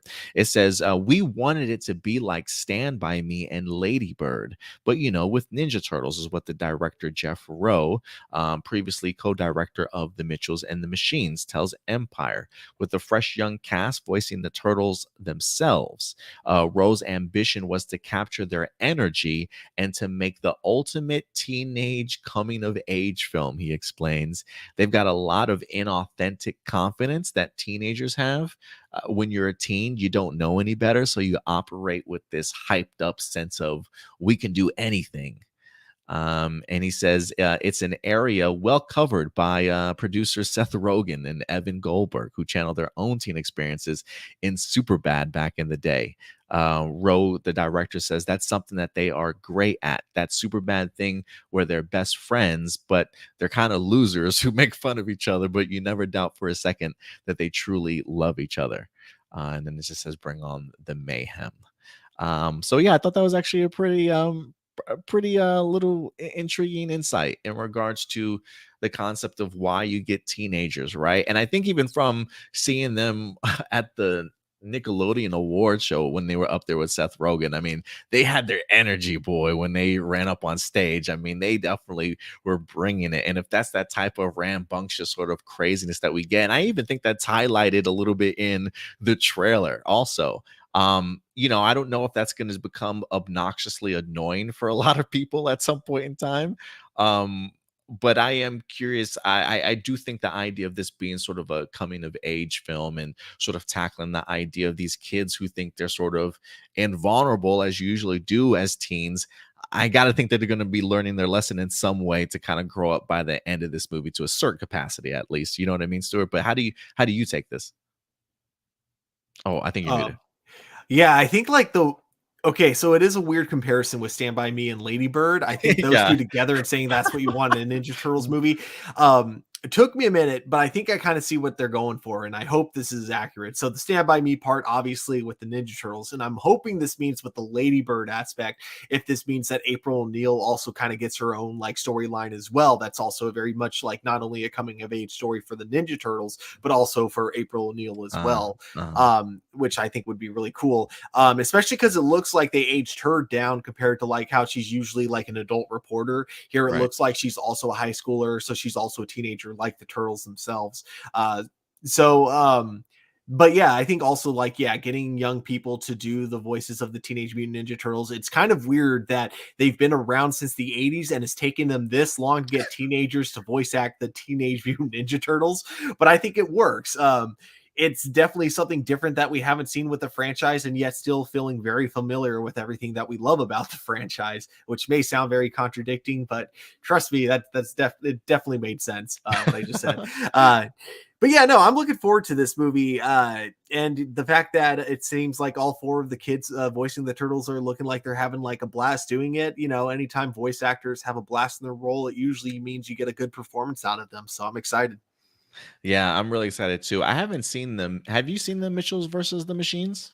Yes. Oh my gosh. It was a great movie. Yeah, I'm gonna have Yeah. to. I haven't have to check it out. I do remember when it first dropped, like everybody talking about it. I think it was like on Netflix, like top recommended, like for the longest time. So I do remember people certainly talking about it, but it's certainly not one that I checked out. But knowing that they have the same director, even the same as some of the same art style as well, I'm definitely gonna have to check that out and kind of see like what vibes we're really going for when it comes to this TMNT movie. I mean, when they talk about Mutant Mayhem, this really may feel like just nonstop mayhem, Stuart.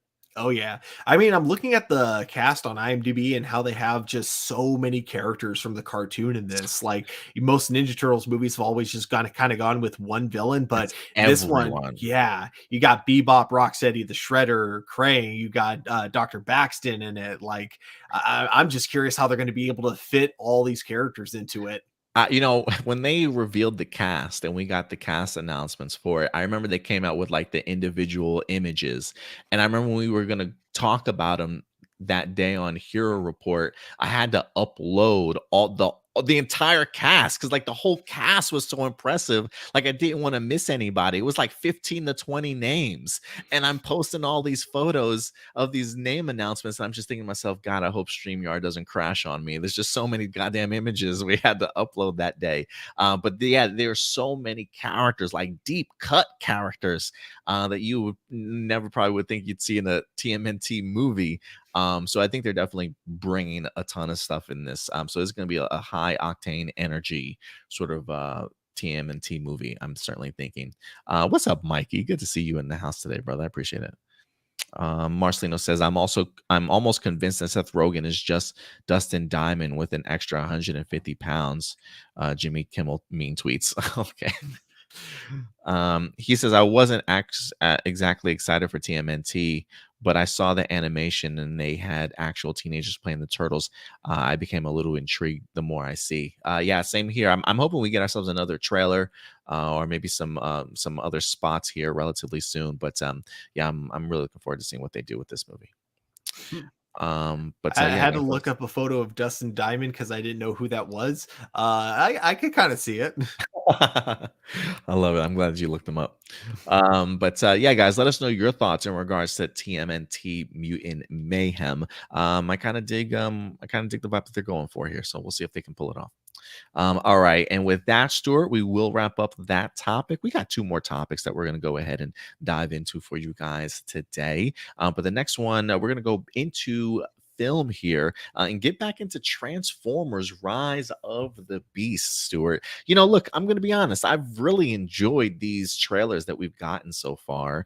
The character designs, I think, have been really great, especially for the Maximals. I'm really glad that they're sticking to the concept of Transformers Rise of the Beast being a true sort of sequel to Bumblebee. This one now taking place in the 90s. So we definitely do have some connective tissues. But look, I think, Stuart, anytime that there's a new Transformers movies, there's a part of us that feels some sort of sense of worry, some sort of hesitation in the sense of what are we going to get this time? I think some of us maybe enjoyed some of the Michael Bay movies. Some of us have been scarred for life, depending on who you ask. But we have ourselves a new Transformers movie. The bigger, the bombastic that they go, Stuart, I think there is a little bit of trepidation on my part. But I really enjoyed Bumblebee to the point of I'm really hoping that they're on the right path and they certainly pick up where Bumblebee left off and give us another enjoyable film. But I'm not going to lie, Stuart. I'm not going to lie. when I heard this headline, or at least read a little bit about this article here this week, we're going to dive into the director of this movie, explaining possibly some of his influences when it comes to putting Transformers Rise of the Beast together. So let's go ahead and dive into this article here this week, Stuart. And I'll probably send it off to you first to let me know, should I be concerned? Okay. So let's go ahead and dive into this. This is from the Hollywood Reporter. Transformers Rise of the Beast, director Stephen Campbell Jr. on Michael Bay's support. 90s rap soundtrack and reuniting with Creed directors. And look, this is a whole article, a whole interview. So I would almost rather you guys check out the whole interview yourselves. If anything, I'll probably read the brief synopsis at the beginning before the full interview itself. So definitely go ahead and check it out again. You can find this article on our Facebook page.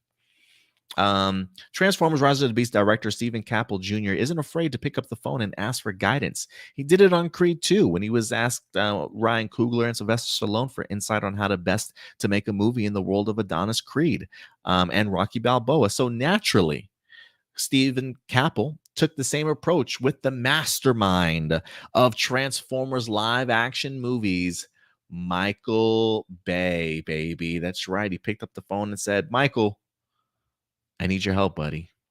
And he says, during prep, Campbell reached out to Bay, who made the time for the young directors despite having his hands full with Ambulance, the Michael Bay movie Ambulance at the time. Michael Bay was making Ambulance, but he still picked up the phone and hopped on to Zoom. Monday through Friday, I was prepping for the film, and Saturday, Sunday, I was learning a lot from the visual effects supervisor and calls with Michael Bay. He gave hints and tips on how to accomplish certain things. So you've definitely got to hit those guys up who've done it before me. It helps. He says,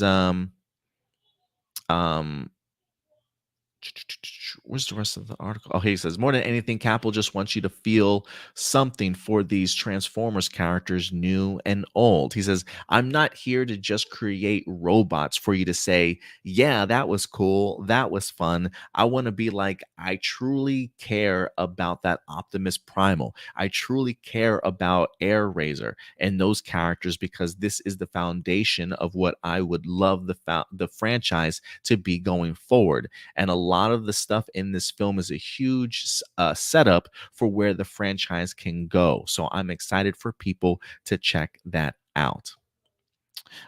He also says Campbell's debut feature film, The Land, happened to introduce Jorge Lendenborg Jr., who also is one of the stars in the aforementioned Bumblebee film. So when Campbell earned the keys to the Transformers franchise, Lendenborg made his own phone call to see his character Memo might have a role in Campbell's film. Lenberg wasn't the only person who did that. One of the stars of Bay's first Transformers movies, Tyrese, also reached out. He says that was pretty cool and special. So Stuart, considering the fact that he's reaching out to Michael Bay in any manner whatsoever, should I be concerned? What do you think? I just find it so bizarre that he's like, I really want these to be characters that you remember, that you care about. So I'm going to call up the guy that made the first 5 movies about robots that you just can't remember or care about. Yeah, And I did find it interesting. I will say this in regards to the article, because I think he really, in the article, he really talks about it sort of like in the visual effects sort of mindset also. Um, and doing calls with Michael Bay. But it's just one of those things where it's just like, I really hope that if anything, he didn't ask for advice on anything else besides the visuals, right? Like, I think the Transformers movies under Michael Bay visually at times look pretty good. Again, I kind of fell off in the later days, so I don't know if they just became so incredibly bad or whatever the case may be. But I just remember within the first trilogy, just really enjoying the visuals, even whether it was the action, seeing the Transformers actually change from car to robot, robot to car. I always thought they did that fantastically well. And maybe when you're not used to big bombastic sort of summer blockbuster hits like Transformers is supposed to be, maybe you definitely need all the help that you can get. But I just hope it's like, look, if you had to reach out to Michael Bay for just visuals and ideas, that's cool. But I hope you didn't lean on him for any storyline moments. You know what I mean? No, I fully 100% agree with you on that. Like, yeah, the other Transformers movies, I still say like they don't hold up as well as like I remember, because like I remember 2007 seeing that first Transformers movie and thinking like these visuals like looked absolutely incredible. But then I think one of the problems with CG is like you can just tell what year certain movies were made, because it's one of those movies when you kind of go back to now, the effects don't hold up as well as you remember, unfortunately. But that being said, though, they all did look incredible at the time, so it does make sense that you would want to go back to him if that's the type of advice that you're looking for. But yeah, like you, I hope that's where the tips ended, was with the VFX. Yeah, like I hope if he needed storyline ideas, I hope he went to somebody else for that, since he was going around and getting that mentorship program working. Look, I will say this: while the Michael Bay stuff does concern me just a little bit, I will say I do feel like he kind of said everything else that I kind of wanted him to maybe say in that article, about the idea of like, if I'm really shepherding this franchise, I'm really going to include the things that I, think a lot of you guys will certainly love. And he talks about the understanding the importance of these characters, right? Having us feel for these characters. So it does feel very much like, maybe there will certainly be some attention that's definitely put towards not only just our main human protagonists, but also our actual Autobots and Maximals also. And I think that's really going to be key, because he does mention the idea of maybe using this as sort of a setup for the franchise on where to certainly go for the future. And if that's the case, right, like you really need to have sort of those emotional connections and those big moments for these characters to really carry you through sort of to the idea and the concept of a sequel or anything that may potentially go past there. If not, then certainly like what's the point? And I think they did a really good job of that with not only Haley Steinfeld's character in Bumblebee, but also the Bumblebee character as well. And so when Stephen Kaplan mentions that again, I think he says all the right things, and it does give me hope that maybe the story that I was worried wasn't going to be there, because it's felt very much like a big bombastic action summer film. I've been wondering, where's the story? He makes me feel like there is story and something there. So I do think that he said some of the right things in this interview for sure. Yeah, I definitely agree. Like, yeah, the whole going to Michael Bay thing kind of had me off, like kind of worried at first, but then when you brought up like, oh, may have just been for VFX and that kind of thing, I'm less worried now. I think this guy, if this movie doesn't end up being as good as we want it to be, I think it's not going to be for the lack of trying, if that makes sense. Yeah, I will agree with you there. I totally agree. He does mention something about. He says the trail so far has had '90s needle drops from DMX to the Notorious B.I.G. Will that continue in the film? He says we have a Tribe Called Quest in there. We have Wu-Tang Clan. He says, oh my God, we have so many. We also have an unheard track that's going to come with the film. We have a legacy artist who's blessing us with a new track for our film. Oh, that's crazy. And I'm so excited about that. It has not been released yet, but I think you guys are really going to appreciate it when you hear it. He's from the 90s, but I would say that he's arguably one of the top 3 rappers to ever live. That's got to be Jay-Z or Nas. That's got to be. So I'm excited for people to check out what we cooked up with him as well. Listen, Stuart, I grew up a 90s hip hop head along with R&B.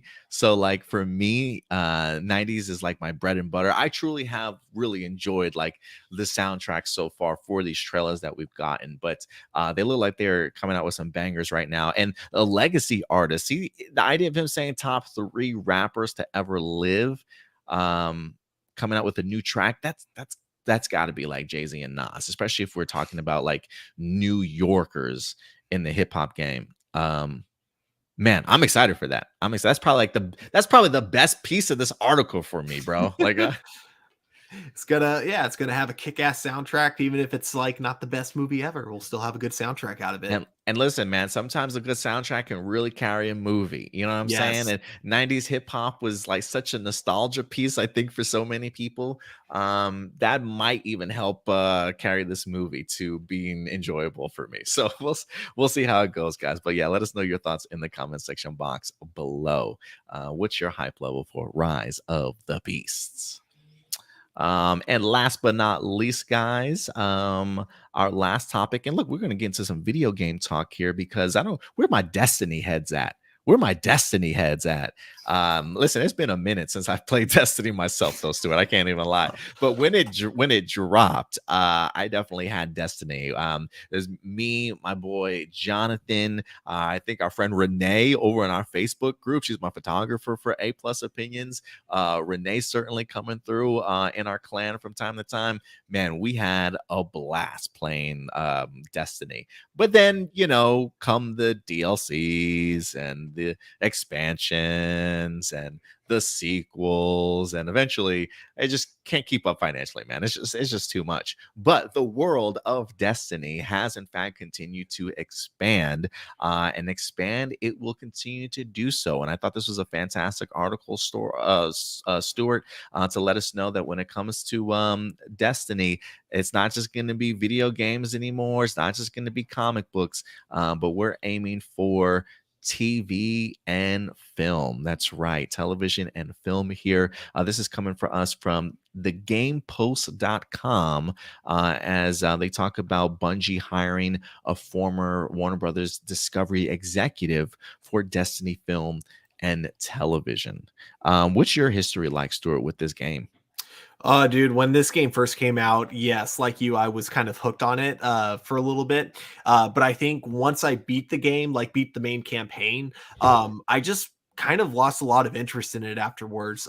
It kind of just became really all about grinding and just kind of getting power ups, and eventually just kind of made me lose a lot of interest later on. I did try to get back into the franchise when Destiny 2 came out, but much like the first game, I kind of got bored with it after I beat the campaign.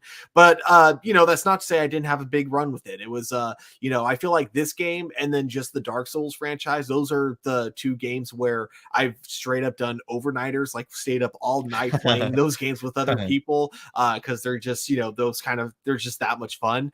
It was definitely one of those games that almost caused me to call in sick for work a couple of times. I didn't, but I was definitely tempted to. But yeah. Yeah, man.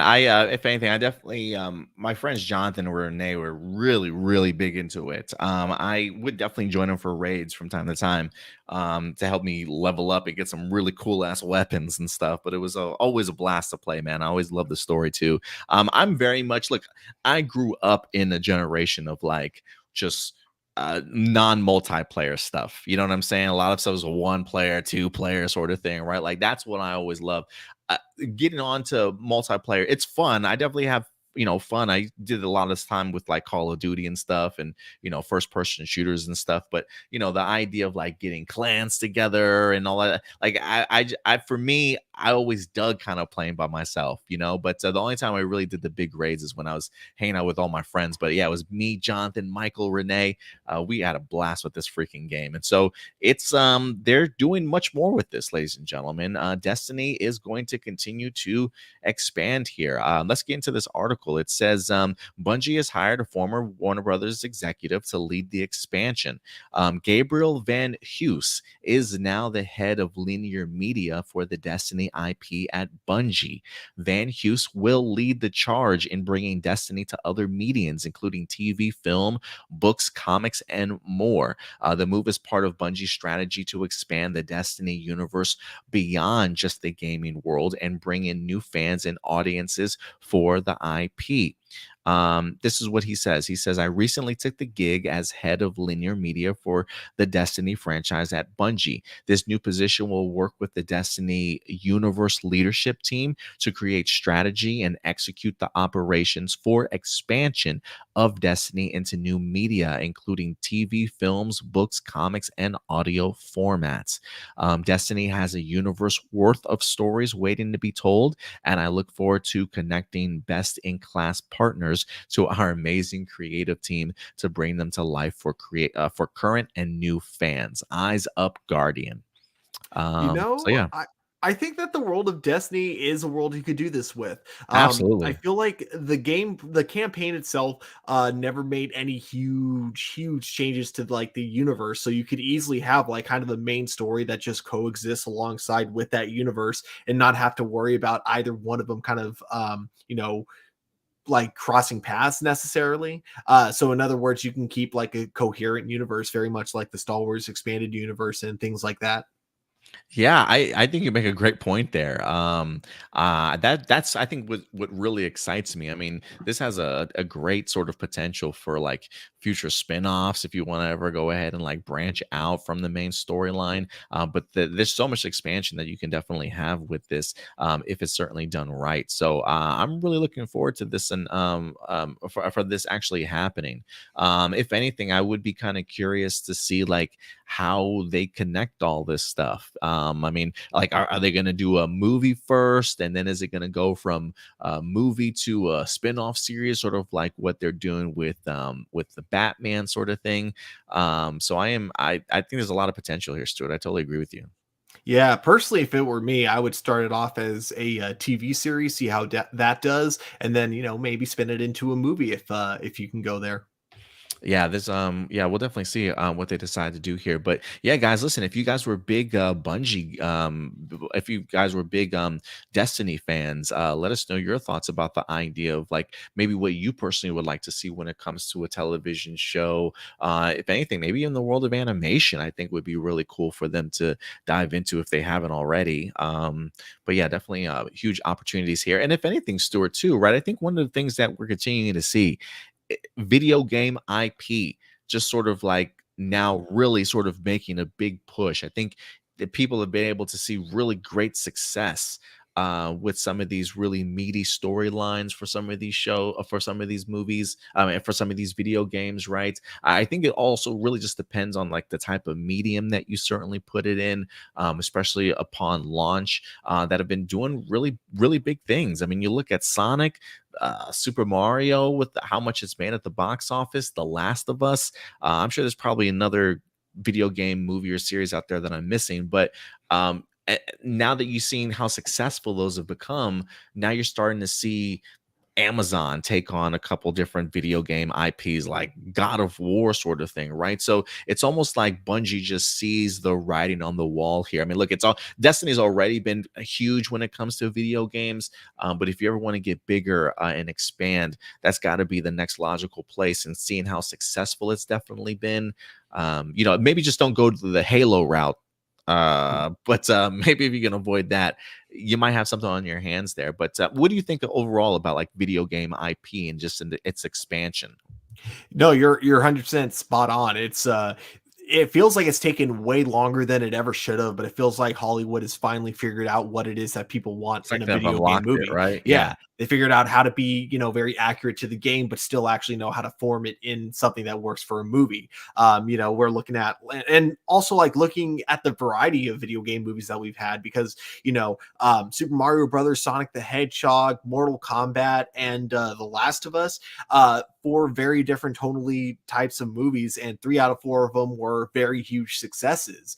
And even though like Mortal Kombat wasn't a big success, I still thought it was an okay movie. So I love that they're trying new things with video game movies, and I love that even when it's not working, there's always something worth. There's something there. There's something that they can continue to explore. And yeah, I think that within like give it like another 5 or 6 years, maybe after superhero fatigue kicks in like fully, then suddenly we're going to have a new trend, the trend of good video game movies. Yeah, absolutely, certainly a possibility for sure. But yeah, I do think it's yeah, that definitely feels very much like they you know, they may not knock it out of the park all the time, but I definitely do think that they're certainly getting a little bit better about making these video games and better decisions as to should we do this as a movie or a television series? Because so I am interested to see how they'll pull the trigger for something like Destiny. But you're right. I think the format of just what the story for Destiny is, there is a really cool way that you can kind of create a cinematic universe, if you will, out of something like that. So yeah, Yeah. I totally agree. But yeah, guys, let us know your thoughts in regards to the idea of the Destiny video game expanding to film and TV. Let your thoughts be known in the comment section box below. And Stuart, with that, I think you know what time it is, sir.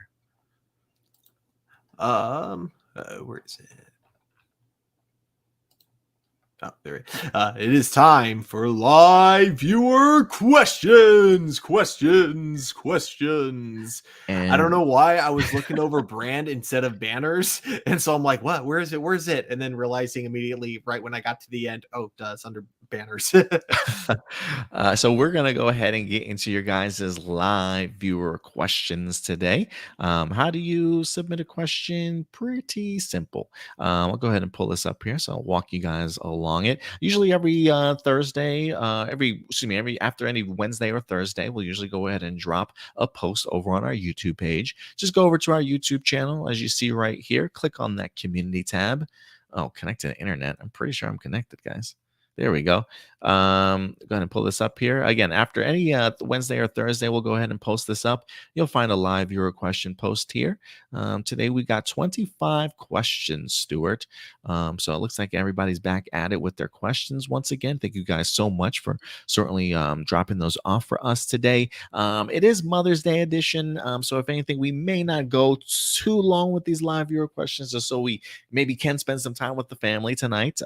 So if anything, any questions that we don't necessarily get to, if anything, we will go ahead and do in a separate video for you guys later on this week. So let's go ahead and dive into this, Stuart. Is there still a chance, coming from Jessica Fryman? What's up, Jessica? Is there still a chance we could see Jason and Kimberly in a sequel to Once and Always? And would you like to see some other past Rangers in a sequel? I don't know about Kimberly. There's a part of me that wants to say, yeah, Amy Jo Johnson, maybe after seeing the success of this. But, you know, she also talked about the idea. She's like, look, guys, I'm 50. I'm not in the best shape of my life, sort of thing. The idea of me in spandex, not a pretty sight. You know, like I think she maybe feels some type of way and maybe does just, you know, I don't know if they would be like, if they gave her a heads up if she would want to get into a Ranger shape again or not. But I think she's content, you know. So maybe not Kimberly, but I could see Jason coming back. I honestly believe Austin St. John would have been back if he had not gotten to his legal problems that he got into. But so yeah, I do think if everything's clear and we do get ourselves one, I definitely do think we get Jason back. What do you think, Stuart? Yeah, I agree. If we do get a sequel, I don't see any reason why Austin St. John wouldn't want to come back. I think it was just because of, you know, like you mentioned, the legal troubles that he wasn't able to attend for this, this particular time. But, you know, with Amy Jo Johnson, I think she just doesn't, you know, have an interest in the franchise. She's moved on, which is, you know, totally fine. So I don't see her, being in it. But, you know, maybe I could see her probably having an executive producer role or even a writing role if she was interested. It depends on how her upcoming comic book series does. Heck, man, give me a director chair. I'd be interested Yeah. too. Yeah, I keep forgetting she's also a really good director. She directed an episode of Superman and Lois I really liked. So that's a good point too. Like, even if she's not going to be in it, I don't see any reason why she wouldn't want to direct this. Yeah, I would be down for any of those. Ram Jam, what's up, Ram Jam? What are your thoughts on the article from Screen Rant about Disney's canceled Power Rangers season called Hexagon? I think he did send it to me, but I don't think I had the opportunity to read it. Have you? Why does that sound so familiar, though, Stuart? Oh, that was basically like think of Civil War but with Power Rangers. So it was supposed to be after Wild Force. Sorry, I have this weird pop-up that came up. I just got rid of it though. But it came after it was supposed to be the season after Wild Force before Disney bought before Disney bought Power Rangers, and the pitch was that it would have been like the Pentagon of Power Rangers, but it would have been called the Hexagon, and it would have been basically all the Rangers from the past 10 seasons like working together in this thing, and Tommy would have been the leader, but then Jason would have like started his own like group of rogue Rangers because he didn't like the way Tommy was running things, and so this is what Ninja Storm would have been. That's where you would have had the two evil Rangers from Ninja Storm along with the three good Rangers, and then kind of like towards the end they come up with an agreement to work together or something like that. I wasn't 100% sure. I can't remember exactly what the story beats were supposed to be, but I do remember that there was supposed to be like a rivalry between Tommy and Jason. But once Disney got the rights to Power Rangers, they barely even wanted to keep it going. But of course, the budget got majorly reduced, hence why they had to move the production to New Zealand, and that's why they did a more traditional season, that year. That's cool. I'm gonna have to check it out. Yeah, I'm kind of skimming over it right now. He did send it to me via IG the other day, and I unfortunately have not had the opportunity to check it out. But that's pretty cool. Like the concept of Jason and Tommy is always one that's been intriguing to me. One that I always wanted to honestly see more of. So the idea of a little bit of a civil war between the two, that sounds pretty intense and pretty awesome, actually. So Yeah. I kind of would have liked to have seen that, but I'll give the article a read. I appreciate it, Ram Jam. Thank you so much for sending that my way. He says, do you think more DC animated movies and cartoons could end up on Netflix since the original Justice League animated cartoon is now on Netflix? I think it's a possibility. Depending on what David Zaslav wants to do, he definitely is not shy in letting out IP, I believe. Especially when it comes to like streaming services, if they're trying to sort of save or make money, that's definitely a way to definitely do it, to streaming rights for a year or two or whatever the case may be, before getting them back. What do you think, Stuart? Do you think there's a chance we can see more DC animated movies and cartoons end up on Netflix, or really just stay mostly on HBO Max? I think, yeah, for like the next 5 or 6 years, as HBO is trying to get back a lot of their money that they've lost for the last couple of years, I think that's probably going to be the fastest strategy they have. And I think that's like the main reason why he decided to license out a lot of the shows that were in development instead of picking them up. Gotcha. Blossom says, I don't know if I asked you this before, but if you had a sword and Wonder Book and Kamen Rider Saber, which one would you have? Remember, I said that Flashman Astronema killed my. Oh, okay. So so if you had a sword and a Wonder Book and Kamen Rider Saber, which one would you have? Oh, Jesus. They don't have a Bernstein Bears one, do they? No, get out of. I'm trying to think. First off, I don't even know their swords very much, but if I just had to pick just whatever Saber had, I'll take his sword. That's pretty badass. I love dragons, so yeah, just give me whatever Kamen Rider Saber sword was. But a Wonder Book, I don't know. I might just make my own Wonder Book, Stuart. There's a couple of great fantasy novels. Was it just fantasy novels that they focused on in Kamen Rider Saber, or what? No, it was like books from like every genre out there. But I assume there was like a licensing thing because it was always like kind of most of the time it was like parody names instead of like the actual names. Oh, okay. Do you have any in mind? So I'd probably go with what was his name? I want to say his name was Ogami. I really like his sword, and even though his costume wasn't my favorite, his sword was incredibly badass, so I'd go with him. But if I had to choose like a book, I would go with a real life book that I think could fit in Kamen Rider really well.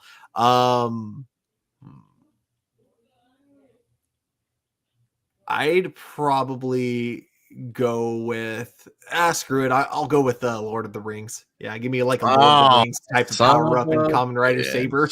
Son of a bitch. That's a good one. I'm trying to think. I'm looking at my shelf right now. I got a bunch of Star Wars books. I can't do that. Just give me a freaking lightsaber sword. Oh my gosh, like a Mandalorian Kamen Rider combination. I think that would look really sick. That would be pretty sick.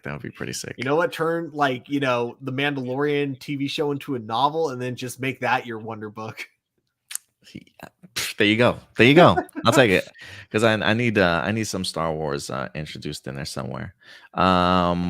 Blossom again with the super chats today. Thank you so much, Blossom. You're killing me here, man. The gratitude. Thank you so much. Blossom Toma used Bravo Dragon, dude. He is still hot. And then she says you're talking about Kamen Rider Buster. There you go, Stuart. Kamen Rider Okay, Buster. that was what his name was when he was powered up. Okay. Let's see here. So thank you so much, Blossom. He says, remember I said that Flashman astronomer killed were decoys and how I imagined Green Flash creating them. What if real Flashmen were trying to find Yellow Flash because of her being missing? She is our Imaginatrix Ranger's mentor. I always love Flashman, so I'm actually kind of glad that you're adapting that in some way. But yeah, that sounds good to me. Why not? Why not? Let's see here. Marcelino Vasquez. I asked this question before, but you guys didn't really answer the question I asked. In fact, it felt like you guys were trying to avoid answering my question and gave me a different answer that doesn't relate to my question. Okay. We always hear scenarios of fans being toxic and harassing celebrities on Twitter for very petty reasons. But when does the opposite happen? When do you defend innocent fans who are being harassed by toxic celebrities? And can you name me several scenarios where a celebrity maybe made up a case where they pretended to be a victim of toxic fans just to get them deplatformed? When in the reality, the fans were not being toxic, or in some cases, were just giving valid criticisms towards the celebrity. I see what you mean. I honestly don't know of any areas where that has happened. Although I will say that the whole idea of like a celebrity being toxic towards a fan, I have heard, I can't think of any specific ones off the top of my head, but I will say that yes, that does happen a lot of times too. Not quite as much, but it does definitely happen. Yeah, I mean, so for the first part, I would definitely say I don't know any moments off the top of my head where the opposite has happened, where um innocent fan is being harassed by a toxic celebrity. Um, if anything, I would probably ask, like, if you know of a specific case, maybe inform us of it. But I'm never really known of a case of like a toxic celebrity harassing a fan.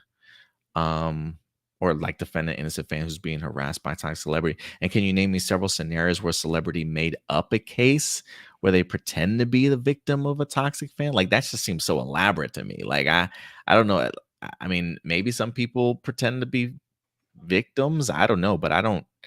I'm in these situations, like just overall, I don't know any off the top of my head, Marcelino. So it may be the case of like we don't, not that we're trying to avoid answering your question, but we probably just need more specifics. Like if there's somebody in particular or a moment that you're talking about, maybe ask about that particular topic. But overall, I don't know any off the top of my head, unfortunately, Stuart. So Like literally, I googled fans harassed by celebrities, and it's the results are all the opposite. Several instances where celebrities are harassed by fans. So again, I'm sure it happens. I just can't find any yeah, specific moments at this moment. yeah, so definitely provide us with the actual situation, Marcelino. Adam Perea. A few weeks ago, Catherine Sutherland and Nakia Burris, which they do their weekly stream, Nakia interviewed Catherine about her experience coming back for the anniversary special. Catherine mentioned that the executives for Hasbro and Netflix were at a fan screening and meet and greet downtown LA. Celebrate the anniversary special before it came out. Catherine said that both executives were impressed on the amount of promotion and excitement for the anniversary special and how they've never had that same momentum in the past. So, what do you think of this? And does this tell you that Hasbro and Netflix's partnership may continue in the future when it comes to Power Rangers, especially when it comes to anniversary specials for other legacy seasons or for the MMPR cast to return one more time at some point? It's interesting, Stuart. Like, I don't necessarily feel like they did the best job at um maybe marketing and promoting it, but the day it dropped, I feel like days after that, like the whole week almost felt like Netflix heavy promotion of it. Like they were almost waiting for it to drop instead of like the pre-hype stuff. Because I felt like I learned more about the special after it was already released. Am I tripping in regards to that or what? No, no, you're spot on. I think it's partially because you didn't really have too many people talking about it, like when the trailer was out. But when it came out, suddenly, like a lot of big celebrities that normally don't ever talk about Power Rangers were tweeting about it. The one that really comes out to me is the one from Simu Liu, where he like mentioned, "How am I going to convince my girlfriend to watch the Power Rangers 30th anniversary special with me?" And that one and that tweet was like trending. So I think yeah, I think because it was very well done, something that a lot of fans, old and new, really enjoyed. I think just it was the actual quality of the product that helped, market it rather than the actual marketing for the product. Yeah, and it almost felt like because when the trailer dropped, I think the trailer actually probably got a really good amount of views. Honestly, I don't think it. I think it did pretty well because I did feel like once it dropped, a lot of people, like you mentioned on Twitter, were really kind of talking about it, and I do wonder if that surprised Hasbro. I mean, clearly they had seen the screen testing of it, so they probably knew how it was going to be received. But I think that probably still even kind of took them by surprise. And it almost felt like they were like, you know what? People might actually really like this. Like people are really excited for it. Like maybe let's just start working on get that promotional stuff done now. And then so they started working on it. So it's ready by the time it winds up dropping. Like I thought they did a pretty good job at if anything, they did had a big presentation at LA. I don't know if that was the fan screen testing or the premiere of it that they were talking about, but like they had like Rita in costume and putties and like, Power Rangers dressed up doing a little bit of a performance for them and stuff. They were taking photos with fans that were coming by. Like I think I saw Hawkalees on Twitter with his son, I think, in a photo. I don't remember if Joe from Illuminati was there. I don't know. I saw a couple like Power Ranger heads taking photos with the cast there. I think Andre the Black nerd, comedy nerd, I think he was there taking photos with them. So Netflix really put on a really big presentation and had a really good outing there. So look, I hope it does successful. I do think that if this was as successful as a lot of us thought, that Netflix is going to be really pleased with this partnership here with Power Rangers, and I do think it's definitely a possibility, more than it ever was before, that we would get more seasons or specials at least. I think if anything, and I said this before, so I think it's just going to be mainly MMPR. Mhm. But I don't see other legacy seasons being involved in this. Not to say that maybe one or two like characters can't pop back up. Maybe like every 5-year anniversary special, maybe every 3 years. Who knows? I think we could possibly get something. No, what do you think? I think it's a possibility, but I do think that for the most part, I see it being more likely that they continue the anniversary, or they continue with the storyline from the anniversary special, like probably with uh, what was Charlie's character's name again? I totally forgot. Men? Min. Yeah, with Min being like one of the new main characters. I see more potential like financially with them if they continue her story, but I don't necessarily see them wanting to bring back other legacy seasons, unfortunately, because as much as I do think they deserve an anniversary special just as much as MMPR. I'm not sure if Netflix is going to see it that way. Yeah, no, I think I think you're spot on with that one. I think we're gonna do maybe one more question here, Stuart, and then we're probably gonna wrap up here. I am gonna jump around a little bit because Roberto and most talented man in the world, they've got some pretty long ones here. So I might just jump over to Nicole Robertson here real quick. And then most talented man and Roberto, I'm gonna go ahead and get your guys's in the video. Nicole Robertson says, "What do you guys think of the announcement of the new actress who will play the new version of Wilson Fisk's Kingpin wife in the MCU? Sandrine Holt. If this is true, do you see her being a part of the new Disney Plus Daredevil series? And what would you like to see with both Vanessa and Kingpin in this new series that we've not seen from the two of them in the original series?" Um, I can't remember if I've seen her in anything before. I'm I'm definitely not a. I'm definitely. There's nothing that really gets me unexcited about her. Taking over as new Kingpin's wife. I'm just curious on if there was like a reason they recasted her. Like, was the actress not interested in coming back? I don't know. I think she was interested. I think somebody probably have has spoken to her already.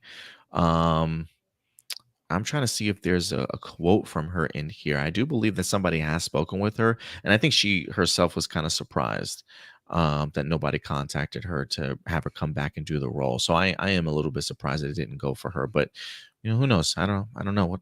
Maybe there's more to it. But personally, I'm okay with it. You know, as far as like what to expect out of both Vanessa and Kingpin, that's a different question because if anything, I know one of the highlights for this show is that they are going to be exploring a little bit more about Kingpin's origin story. I think we've seen like some set photos of Kingpin as like a kid, Wilson Fisk as a kid. So I do think that they're going to dive a little bit deeper into that. As far as like why him and his relationship with Vanessa at the time, that I don't know. It's just because I don't know how vastly different this is going to be from the Netflix series. Because he went to jail, if I'm not mistaken, right? But he's out again. He's out again. We saw that in the Hawkeye series. So I don't know where Vanessa is during this time. Yeah, because like the whole deal I remember at the very end of Daredevil season 3 was that if Kingpin, stopped trying to be a dick, that Daredevil was gonna basically leave his wife out of it. Mhm. Which actually I could see that being the explanation for why it's a different actress, because like maybe Kingpin broke his side of the deal in order to protect her. She may have actually there might be an in-universe reason that she looks different, like she had to have reconstruction like Oh surgery shit. in order to hide from the law. I wonder if that's what they went with. Oh wow, yeah, that might be a good one there, Stu. I didn't even consider that, man. But yeah, let us know your guys' thoughts also in regards to that. But yeah, if anything, I'm sure they'll probably explain. I don't know if they'll explain it or not. They'll just play it off like it's no big deal. But Mm, he has been Vincent D'Onofrio has been in the news lately talking a lot more about Daredevil Born Again, really emphasizing that the Netflix series in this is certainly going to be different, but I still think it's definitely going to have some tones a little similar for sure. And I think the difference is kind of what we talked about before about the episodic treatment. That since it is going to have so many episodes, that these episodes are very much going to have a beginning, middle, and end, right? And kind of mm. like it feels, at least I believe from some of the articles that we've received, that they may sort of be like some of their own standalone episodes. Yeah. But one way that it will feel similar, which I think is going to be pretty cool, is much like Secret Invasion. They did mention that this show was going to be shot on location, and that's in the Ooh, city. So okay. I imagine this is definitely going to be an expensive show too. Yeah, I can definitely imagine. But yeah, guys, let us know your thoughts. But that will wrap up our live viewer questions for the day. Again, I will start off with the most talented man in the world, followed by Roberto Buena, and then Jack Daniels, and from there forward. So, if anything, it is kind of late here in town, good old Texas. So, if anything, I'll probably get to doing record myself or Store will get to recording live viewer questions for you sometime tomorrow. So if anything, expect it on Tuesday to drop for you guys. All right, but other than that, that will do it for us. So thank you very much, guys. Marcelino does say the only situation I've heard of a celebrity being toxic to a fan was Justin Bieber sitting on the fan. um, which was on a Watch Mojo video of celebrities being rude to fans. And he says another scenario I thought of was Gina Carano being petty and used the cancel culture narrative for her reasoning for being fired from Lucasfilm. I guess if that counts. I need a context for this one. But Justin Bieber sitting on the fan. What led to that? How did we even get to that point, man? Yeah, exactly. But yeah, but all right, guys. Yeah, thank you so much, guys, for all the live viewer questions and sitting through the comments with us today, but all the content and the topics. So, Stuart, if anything, if people need to find you on social media, where can they find you, sir? You guys can find me on Twitter and on Instagram over at TurboStew01. Thank you again, guys, for the supports and the super chats today. Definitely is going to go a long way for the channel. So thank you so much. Again, we got big things. I think we got a logo that's currently being designed, a couple concepts for you guys, certainly coming rather soon. So definitely look forward to that here. Hopefully within the next month or two, we'll definitely be making it official. I've got a Fan Expo Dallas convention to be going into in about a month here in June. So we will be having some convention coverage provided for you guys, not only on the YouTube channel, but also over on Facebook, Twitter, and Instagram as well. So a lot of Fan Expo Dallas for you. I think it's like the weekend of like June 6th through the or 9th through the 11th or something like that. So it'll be here rather soon. Oh, this makes a lot more sense. Okay. Spitting on a fan. Oh, okay. I was like sitting on the fan. All right, yeah, that makes a lot more sense then. But other than that, I think maybe Gotham Knights review for you guys later on this week. Is there an episode of Superman and Lois this week, Stuart? Do you know? From what I hear, it's taking a 1 to 2 week hiatus. Okay, no problem. And I don't know what's going on with the Flash or not, but I'll definitely keep you guys posted. But other than that, we'll see you guys later on this week. We'll have content for you guys throughout the rest of the week, and if anything, we'll definitely see you next weekend. But until then, that's certainly going to do it for us here. So in the meantime, do us a big favor as always. Take care of yourselves, take care of each other, and keep it A+. We'll talk to you guys later. Bye.